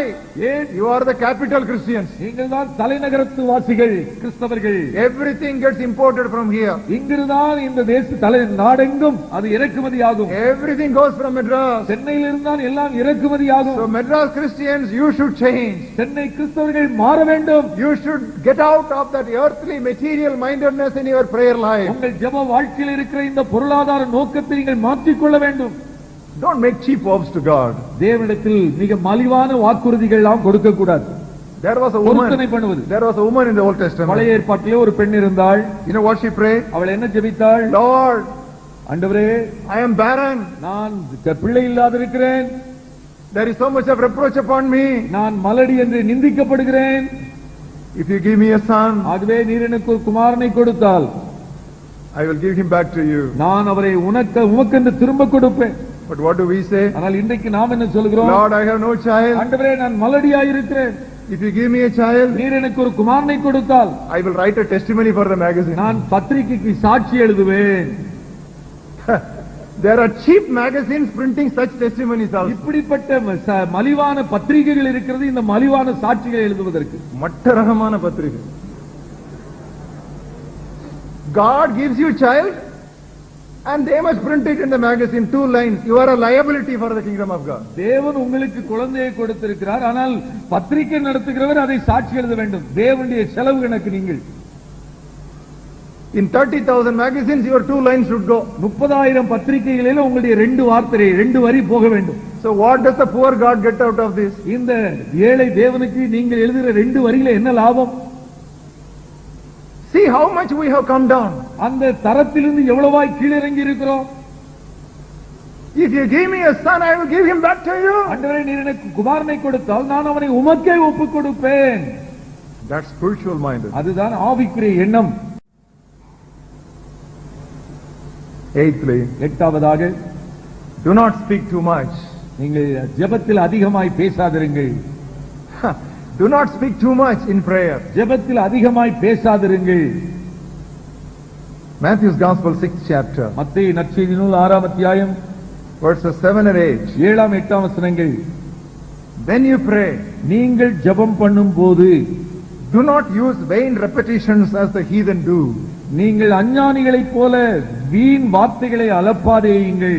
They think that they will be heard for their many words. அவர்கள் அதிக வசனிப்பினால் தங்கள் ஜெபம் கேட்கப்படும் என்று நினைக்கிறார்கள். Don't be like them. நீங்கள் அவர்களைப் போல இராதிருங்கள். Because your Father knows the things you need of them before you ask Him. உங்கள் பிதாவை நோக்கி நீங்கள் வேண்டிக் கொள்கிறதற்கு முன்னமே உங்களுக்கு இன்னது தேவை என்று அவர் அறிந்திருக்கிறார். See, lot of alteration and adjustment you need in your prayer. That's what I'm ஜெபத்தில் பலவிதமான மாற்றங்கள் திருத்தங்கள் சரி செய்ய வேண்டும். Don't do like the heathens. அஞ்ஞானிகளைப் போல செய்யாதிருங்கள். Give Lord. Jesus has very clearly said. ஆண்டவர் இயேசு மிக தெளிவாய் சொல்கிறார், அஞ்ஞானிகள். Your Father knows whatever you need even before you ask Him. உங்கள் பிதாவானவர் நீங்கள் வேண்டிக் கொள்வதற்கு முன்னமே உங்களுடைய அவசியங்கள் இன்னதென்று அவருக்கு தெரியும். So don't make big lectures to God. ஆகவே தேவனுக்கு பெரிய லெக்சர் கொடுக்க வேண்டாம். When you go to God, தேவனிடத்தில் போகும்போது kneel down before Him. அவருக்கும்பாய் முழங்கால் படியிட்டு Listen more, speak less. அதிகமாய் அவரிடத்தில் செவி கொடுத்து குறைவாய் பேசுங்கள். Turn with me to Ecclesiastes 5th chapter. பிரசங்கியின் புத்தகம் 6ஆம் அத்தியாயம். I hope you are not angry at me because I tell you the truth. நான் உண்மையை சொல்லுகிறதனால் நீங்கள் என் மேல் கோபப்படுவதில்லை என்று நம்புகிறேன். Ecclesiastes 5th chapter. பிரசங்கி 5 I'll read the first 3 verses. முதல் 3 வசனங்கள். Walk prudently when you go to the house of God. தேவாலயத்துக்கு நீ போகும்போது உன் நடையை காத்துக்கொள். Draw near to hear rather than to give the sacrifice of fools, but they do not know what they do evil. மூடர் பலியிடுவது போல பலியிடுவதை பார்க்கிலும் செவி கொடுக்க சேர்வதே நலம், தாங்கள் செய்கிறது தீமை என்று அறியாதிருக்கிறார்கள். Don't be rash with your mouth. தேவ சமூகத்தில் நீ துணிகரமாய் உன் வாயினால் பேசாமல். God is in heaven. தேவன் பரலோகத்தில் இருக்கு, வானத்தில் இருக்கிறார். You are on earth. நீ பூமியில் இருக்கிறாய். Therefore, ஆதலால், everybody read that. எல்லாரும் சேர்ந்து வாசிக்கலாமா? ஆதலால் உன் வார்த்தைகள் சுருக்கமாய் இருப்பதாக. உன் வார்த்தைகள் சுருக்கமாய் இருப்பதாக. God is in heaven, you are on earth. தேவன் வானத்தில் இருக்கிறார், நீ பூமியில் இருக்கிறாய். Therefore, ஆகையால் let your words be few. உன் வார்த்தைகள் சுருக்கமாய் இருப்பதாக. Let his words be more. அவருடைய வார்த்தைகள் அதிகமாய் இருக்கட்டும். That is the spirit of that passage. அந்த வசனத்துடைய ஆவி அத்தகையது. So when you kneel down before God, don't just give a list 1 2 3 4 5 6 amen enathmave. No, that is not the method. ஆகவே நீங்கள் முழங்கால் படியிட்டு ஜெபிக்க ஆரம்பித்த உடனே ஆண்டவரிடத்தில் ஒரு பெரிய பட்டியல் 1 2 3 என்று வாசித்து ஆமென் என் ஆத்துமாவே கர்த்தரை ஸ்தோத்திரின்னு முடித்து எழும்பக்கூடாது. Wait before God. அவருக்கும்பாய் தரித்திருக்க வேண்டும். Be quiet before Him. அவருக்கும்பாய் அமைதியாய் இருக்க வேண்டும். See what He is imprinting on your heart. உங்களுடைய இருதயத்தில் அவர் என்ன எண்ணங்களை எழுப்புகிறார் என்று பாருங்கள். What He is trying to tell you. உங்களிடத்தில் என்ன செய்ய சொல்லுகிறார் என்று பாருங்கள். Whether it is a need or a problem or a request, whatever it is, wait patiently before Him. உங்களுடைய தேவையா இருக்கலாம், பிரச்சனையா இருக்கலாம், அவைகள் மத்தியிலே நீங்கள் அவைகளை சொன்ன பிறகு அவரிடத்தில் காத்திருங்கள். It must be a two-way communication. அது 2 வழி தொடர்பாய் இருக்க வேண்டும். You know, when you are waiting before God, நீங்கள் தேவ சமூகத்தில் காத்திருக்கும் போது He is writing His word upon your heart. உங்களுடைய இருதயத்தில் தன்னுடைய வார்த்தைகளை அவர் எழுதுகிறார். Paul prayed to God. Pavul தேவனை நோக்கி ஜெபித்தான். Please remove my thorn from ஆண்டவரே, me. இந்த முள் என்னை விட்டு நீங்கும்படி செய்யும். Please remove my thorn. இந்த முள்ளானது என்னை விட்டு நீங்க வேண்டும் என்று ஜெபித்தான். Please remove my thorn. தயவு செய்து இந்த முள்ளை நீக்கிவிடும் என்று But ஜெபித்தான். he waited before God. தேவ சமூகத்தில் ஜெபித்து காத்திருந்தான். What did God write on his தேவன் heart? அவருடைய இருதயத்தில் என்ன எழுதினார்? My grace is sufficient for என் கிருபை உனக்கு போதும். Let the thorn be there. அந்த முள் இருக்கட்டும். That is very helpful to you. அது உனக்கு மிக பயனுள்ளது.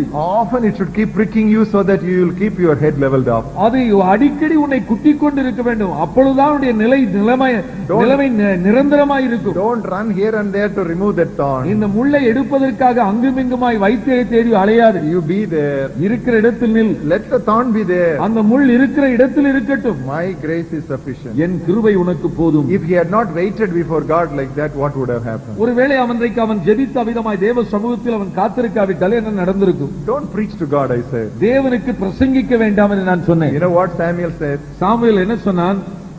Speak to me, Lord. கர்த்தாவே சொல்லும். Your servant listens. உம்முடைய அடியேன் வேலைக்காரன் நான் கேட்கிறேன். But what do we say? ஆனால் நாம் என்ன சொல்கிறோம்? Listen, Lord, your servant is speaking. கர்த்தாவே கேளும், உம்முடைய ஊழியக்காரன் பேசுகிறேன். அடியேன் பேசுகிறேன், கர்த்தாவே கேளும். That's what we are saying. அப்படித்தான் நாம் திரும்ப சொல்கிறோம். We have just changed everything. எல்லாவற்றையும் தலைகீழாய்த்தான் மாற்றி நமக்கு பழக்கம். So hereafter, ஆகவே இனிமேல் half an hour prayer அரை மணி நேர ஜெபம் means 10 minutes you speak, 20 minutes, let God speak. 10 நிமிடம் நீங்கள் தேவனிடத்தில் பேசுங்கள், 20 நிமிடம் தேவன் பேச காத்திருங்கள். Don't sacrifice like fools. மூடர் பலியிடுவதைப் போல நீங்கள் பலியிடக்கூடாது. God is in heaven. தேவன் வானத்தில் இருக்கிறார், You are on earth. நீங்கள் பூமியில் இருக்கிறீர்கள். Let your words be few. உன் வார்த்தைகள் சுருக்கமாயிருப்பதாக. Let him speak as much as he wants. அவர் எவ்வளவு அதிகமாய் பேச விரும்புகிறாரோ பேசட்டும் என்னோடு என்று காத்திருங்கள். Ninthly, 9வதாக, do not act artificially. நீங்கள் செயற்கையாய் நடிக்காதிருங்கள். Don't act artificially or unseemly. நீங்கள் நடிக்காதிருங்கள்.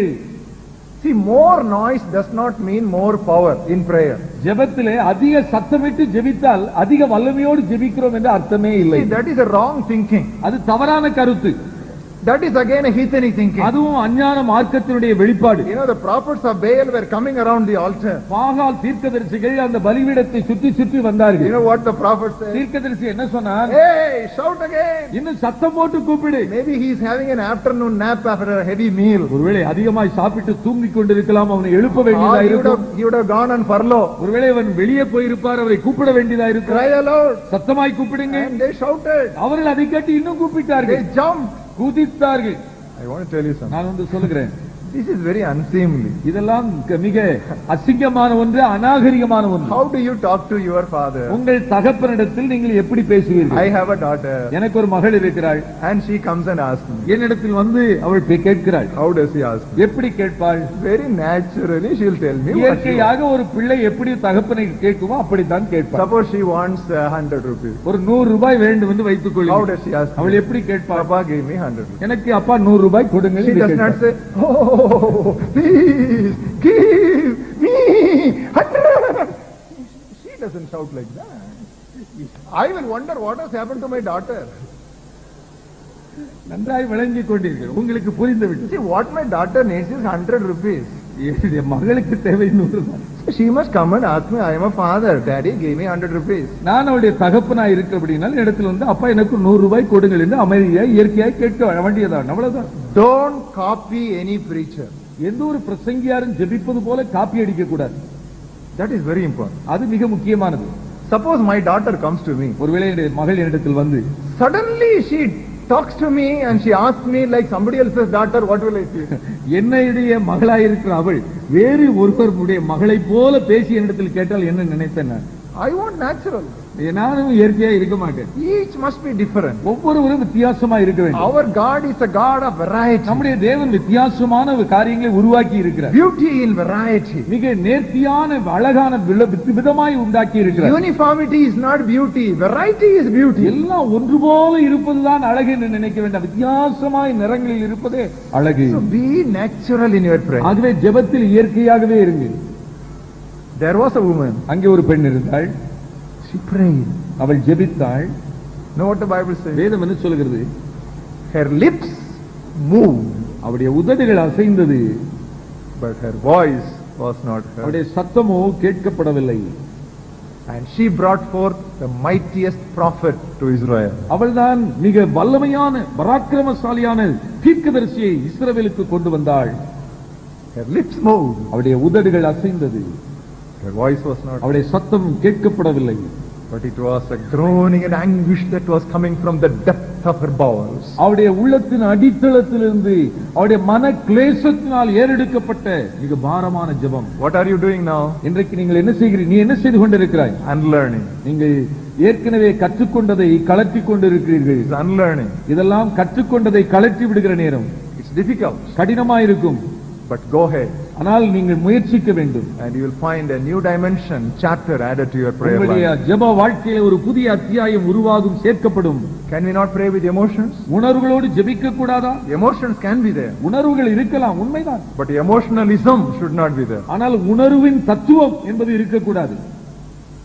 The sweetness and depth should not be sacrificed. அதனுடைய இயற்கையான ஆழமான இனிமை ஜெபத்தை விட்டு போகக்கூடாது. Everything must be done decently and in order. எல்லாமே சகலமும் ஒழுங்காய் கிரமமாய் செய்யப்பட வேண்டும். Because God is not the author of confusion. தேவன் குழப்பத்திற்கு கலகத்திற்கு தேவன் அல்ல. The spirit of the prophets is subject to the prophet. தீர்க்கதரிசிகளின் ஆவி அவர்களுக்குள் அடங்கி இருக்கிறது. 10thly and lastly, 10வதாக கடைசியாக, Do not boast of praying.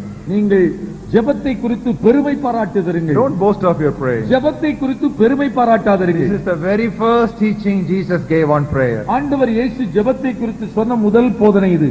Matthew 6 again. மத்தேயு நற்செய்தி நூல் 6ஆம் அத்தியாயம் Verses 5 and 6. 5-6 வசனங்கள். When you pray, நீயோ ஜெபம் பண்ணும்போது do not be like the hypocrites. மாயக்காரரை போல இருக்க வேண்டாம். They love to pray standing in the synagogues and on the corners of the streets that they may be seen by men. மனுஷர் காணும்படியாக அவர்கள் ஜெப ஆலயங்களிலும் வீதிகளிலும் சந்திகளில் நின்று ஜெபம் பண்ண விரும்புகிறார்கள். Somebody said like this. ஒரு விதமாய் சொன்னார், The secret of praying is praying in secret. ஜெபத்தின் ரகசியமே ரகசியமாய் ஜெபிப்பது. The secret of praying is praying in secret. ஜெபிப்பதின் ரகசியம் ரகசியமாய் ஜெபிப்பது. Pray, ஜெபியுங்கள், pray, ஜெபியுங்கள், pray. ஜெபியுங்கள். But don't take credit for your prayer upon yourself. ஆனால் ஜெபத்திற்குரிய பெருமையை என்னுடையது என்று நீங்கள் சொல்லாதீர்கள். One young boy was weak in history and geography. ஒரு இளைஞன் அவன் சரித்திர பாடத்திலும் பூகோள பாடத்திலும் மிக பலவீனமாய் இருந்தான். He went to a lady, praying lady, to pray for him. அவன் தனக்காய் ஜெபிக்கிற ஒரு அம்மா இடத்தில் போய் ஜெபிக்க கேட்டான். After the history exam was over, அந்த சரித்திர பாடம் முடிந்த பிறகு he came jubilantly to the lady. அந்த அம்மா இடத்தில் சந்தோஷமாய் வந்தார். Oh, I cleared the paper very well. மிக நேர்த்தியாக பரீட்சை எழுதிவிட்டேன் அம்மா என்றார். You know what the lady said? என்ன சொன்னார்கள் அந்த தாயார்? Oh, you know how much I prayed for you. உங்களுக்காக நான் உனக்காய் எவ்வளவு நான் பாரத்தோடு ஜெபித்தேன் தெரியுமா தம்பி என்றார்கள். Next day was geography. அடுத்த நாள் பூகோள பாடம். He could not clear even 2 questions out of 6 இரண்டு questions. கேள்வி கூட அவனால் சரியாய் பதில் எழுத முடியவில்லை. He came to the same அவன் lady திரும்ப அந்த அம்மா இடத்தில் வந்தான். and reported the sad story. இந்த பரிதாபமான கதையை அந்த அம்மா இடத்தில் சொன்னான். What will be the condition of the two அப்பொழுது men? அந்த அம்மா என்ன சொல்லி இருப்பார்கள் என்று நீங்கள் நினைக்கிறீர்கள்?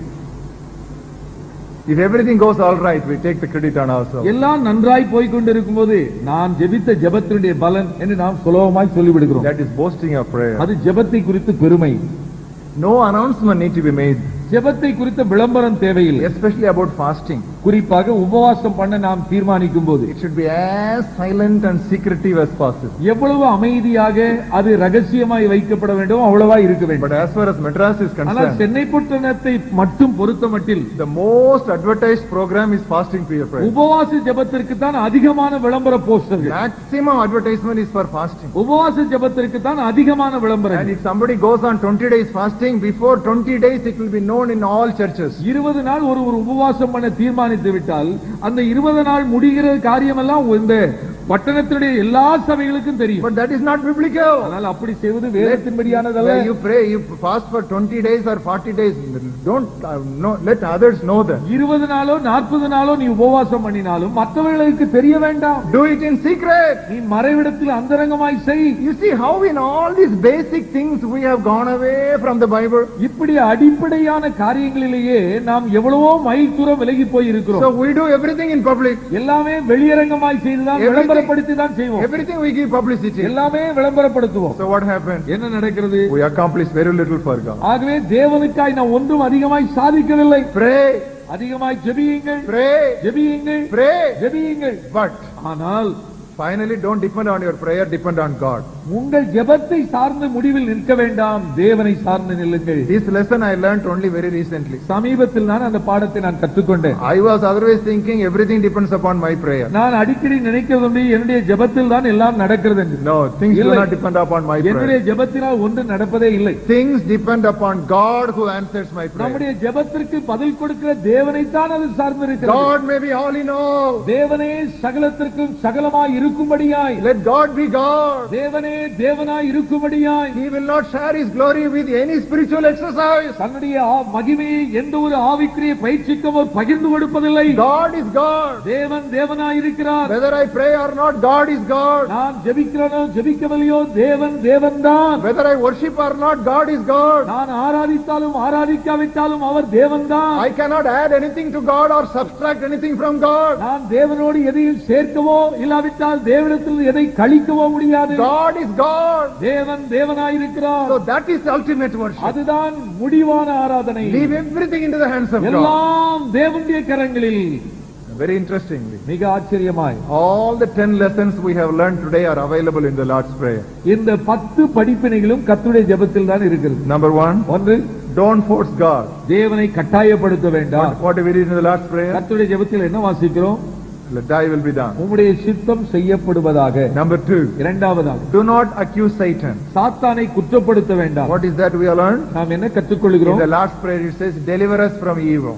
தீமை நின்று எங்களை தப்புவியும். Number 3, மூன்றாவது, do not forget the Father. பிதாவை மறந்து What do விடாதீர்கள். we read in the last prayer? கர்த்தருடைய ஜெபத்தில் என்ன வாசிக்கிறோம்? Our Father in heaven. பரலோகத்தில் இருக்கிற எங்கள் பிதாவே. Number 4, நான்காவது, do not seek mediators. மத்தியஸ்தரை தேட வேண்டாம். What do we read in the last என்ன prayer? கர்த்தருடைய ஜெபத்தில் வாசிக்கிறோம்? Go directly to our Father in heaven. பரலோகத்தில் இருக்கிற தேவனிடத்தில் நேரடியாய் போய் கேளுங்க. Number 5, ஐந்தாவது, do not harbor hatred. பகையை இருதயத்தில் வைக்க வேண்டாம். What do we read in the last prayer? கர்த்தருடைய ஜெபத்தில் என்ன வாசிக்கிறோம்? As we forgive others, forgive us. மற்றவர்களை நாங்கள் மன்னிக்கிறது போல எங்கள் கடன்கள் எங்களுக்கு மன்னியும். Number 6, ஆறாவது, do not be selfish. சுயநலக்காரராய் இருக்க What வேண்டாம். do we read in the last prayer? கர்த்தருடைய ஜெபத்தில் என்ன வாசிக்கிறோம்? Our Father, give us and our. எங்கள் பிதாவே எங்கள் ஆகாரத்தை எங்களுக்கு எங்களை விடுவீர். Number 7, ஏழாவது, don't be earthly minded. நீங்கள் பொருளாதார சிந்தையுள்ளவர்களாய் இருக்க What do வேண்டாம். we read in the last prayer? கர்த்தருடைய ஜெபத்தில் என்ன Of வாசிக்கிறோம்? the 7 requests, only one refers to material ஏழு things. விண்ணப்பத்தில் ஒன்றுதான் பூமிக்கு எடுத்த காரியம். And 8thly, எட்டாவதாக, don't speak too much.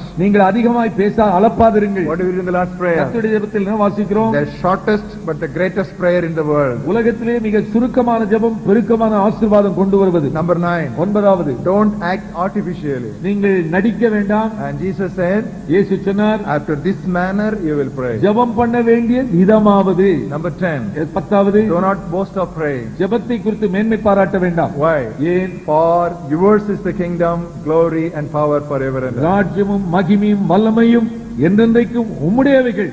Amen. Shall we pray? ஜெபிப்போம். Gracious Heavenly கிருபை Father, நிறைந்த பரலோக பிதாவே, thank you that you are a prayer answering நீ God. ஜெபத்திற்கு பதில் கொடுக்கிற தேவன். உமக்கு நன்றி. Thank you for the lessons that we learned tonight. உம்முடைய இந்த ராத்திரி ஜெபத்தை குறித்து கற்றுக்கொண்ட படிப்பினைகளுக்காக ஸ்தோத்திரம். Oh Father, we pray that we would just set right things that need to be set right in our prayer life. ஆண்டவரே, எங்கள் ஜெப வாழ்க்கையில் என்னென்ன பகுதிகள் சரி செய்யப்பட வேண்டுமோ அவைகளை சரி செய்து கொள்ளத்தக்கதான கிருபை நீர் எங்களுக்கு தாரும். Give us, Lord, the grace to obey and change ourselves rather than trying to twist the word according to our experience. எங்கள் அனுபவத்திற்கு ஏற்றபடி திருவசனத்தை திருத்தி விடாதபடிக்கு தேவரீர் உம்முடைய வசனத்திற்கு கீழ்ப்படிய எங்களை அந்த வசனத்திற்கு ஏற்றபடி மாற்றிக்கொள்ள கிருபை தாரும். In Jesus' name we pray. இயேசு கிறிஸ்துவின் நாமத்தில் ஜெபிக்கிறோம் நல்ல பிதாவே. Amen. Amen. Now the benediction. இப்பொழுது ஆசீர்வாதம் கூறுவார். ஸ்தோத்திரம். என் முழு உள்ளமே பரிசுத்த நாமத்தை ஸ்தோத்திரம். என் ஆத்துமாவே கர்த்தரை ஸ்தோத்திரம். அவர் செய்த சகல உபகாரங்களை மறவாதே. ஆமென். நம்முடைய கர்த்தராகிய இயேசு கிறிஸ்துவினுடைய கிருபையும் பிதாவாகிய தேவனுடைய அன்பும் பரிசுத்த ஆவியானுடைய ஐக்கியம், காவல், சமாதானம், ஆசீர்வாதம் நம் ஒவ்வொருவரோடும் இப்பொழுதும் எப்பொழுதுமான சதா காலங்களிலும் மாறாமல் தங்கி இருப்பதாக. ஆமென். ஆமென்.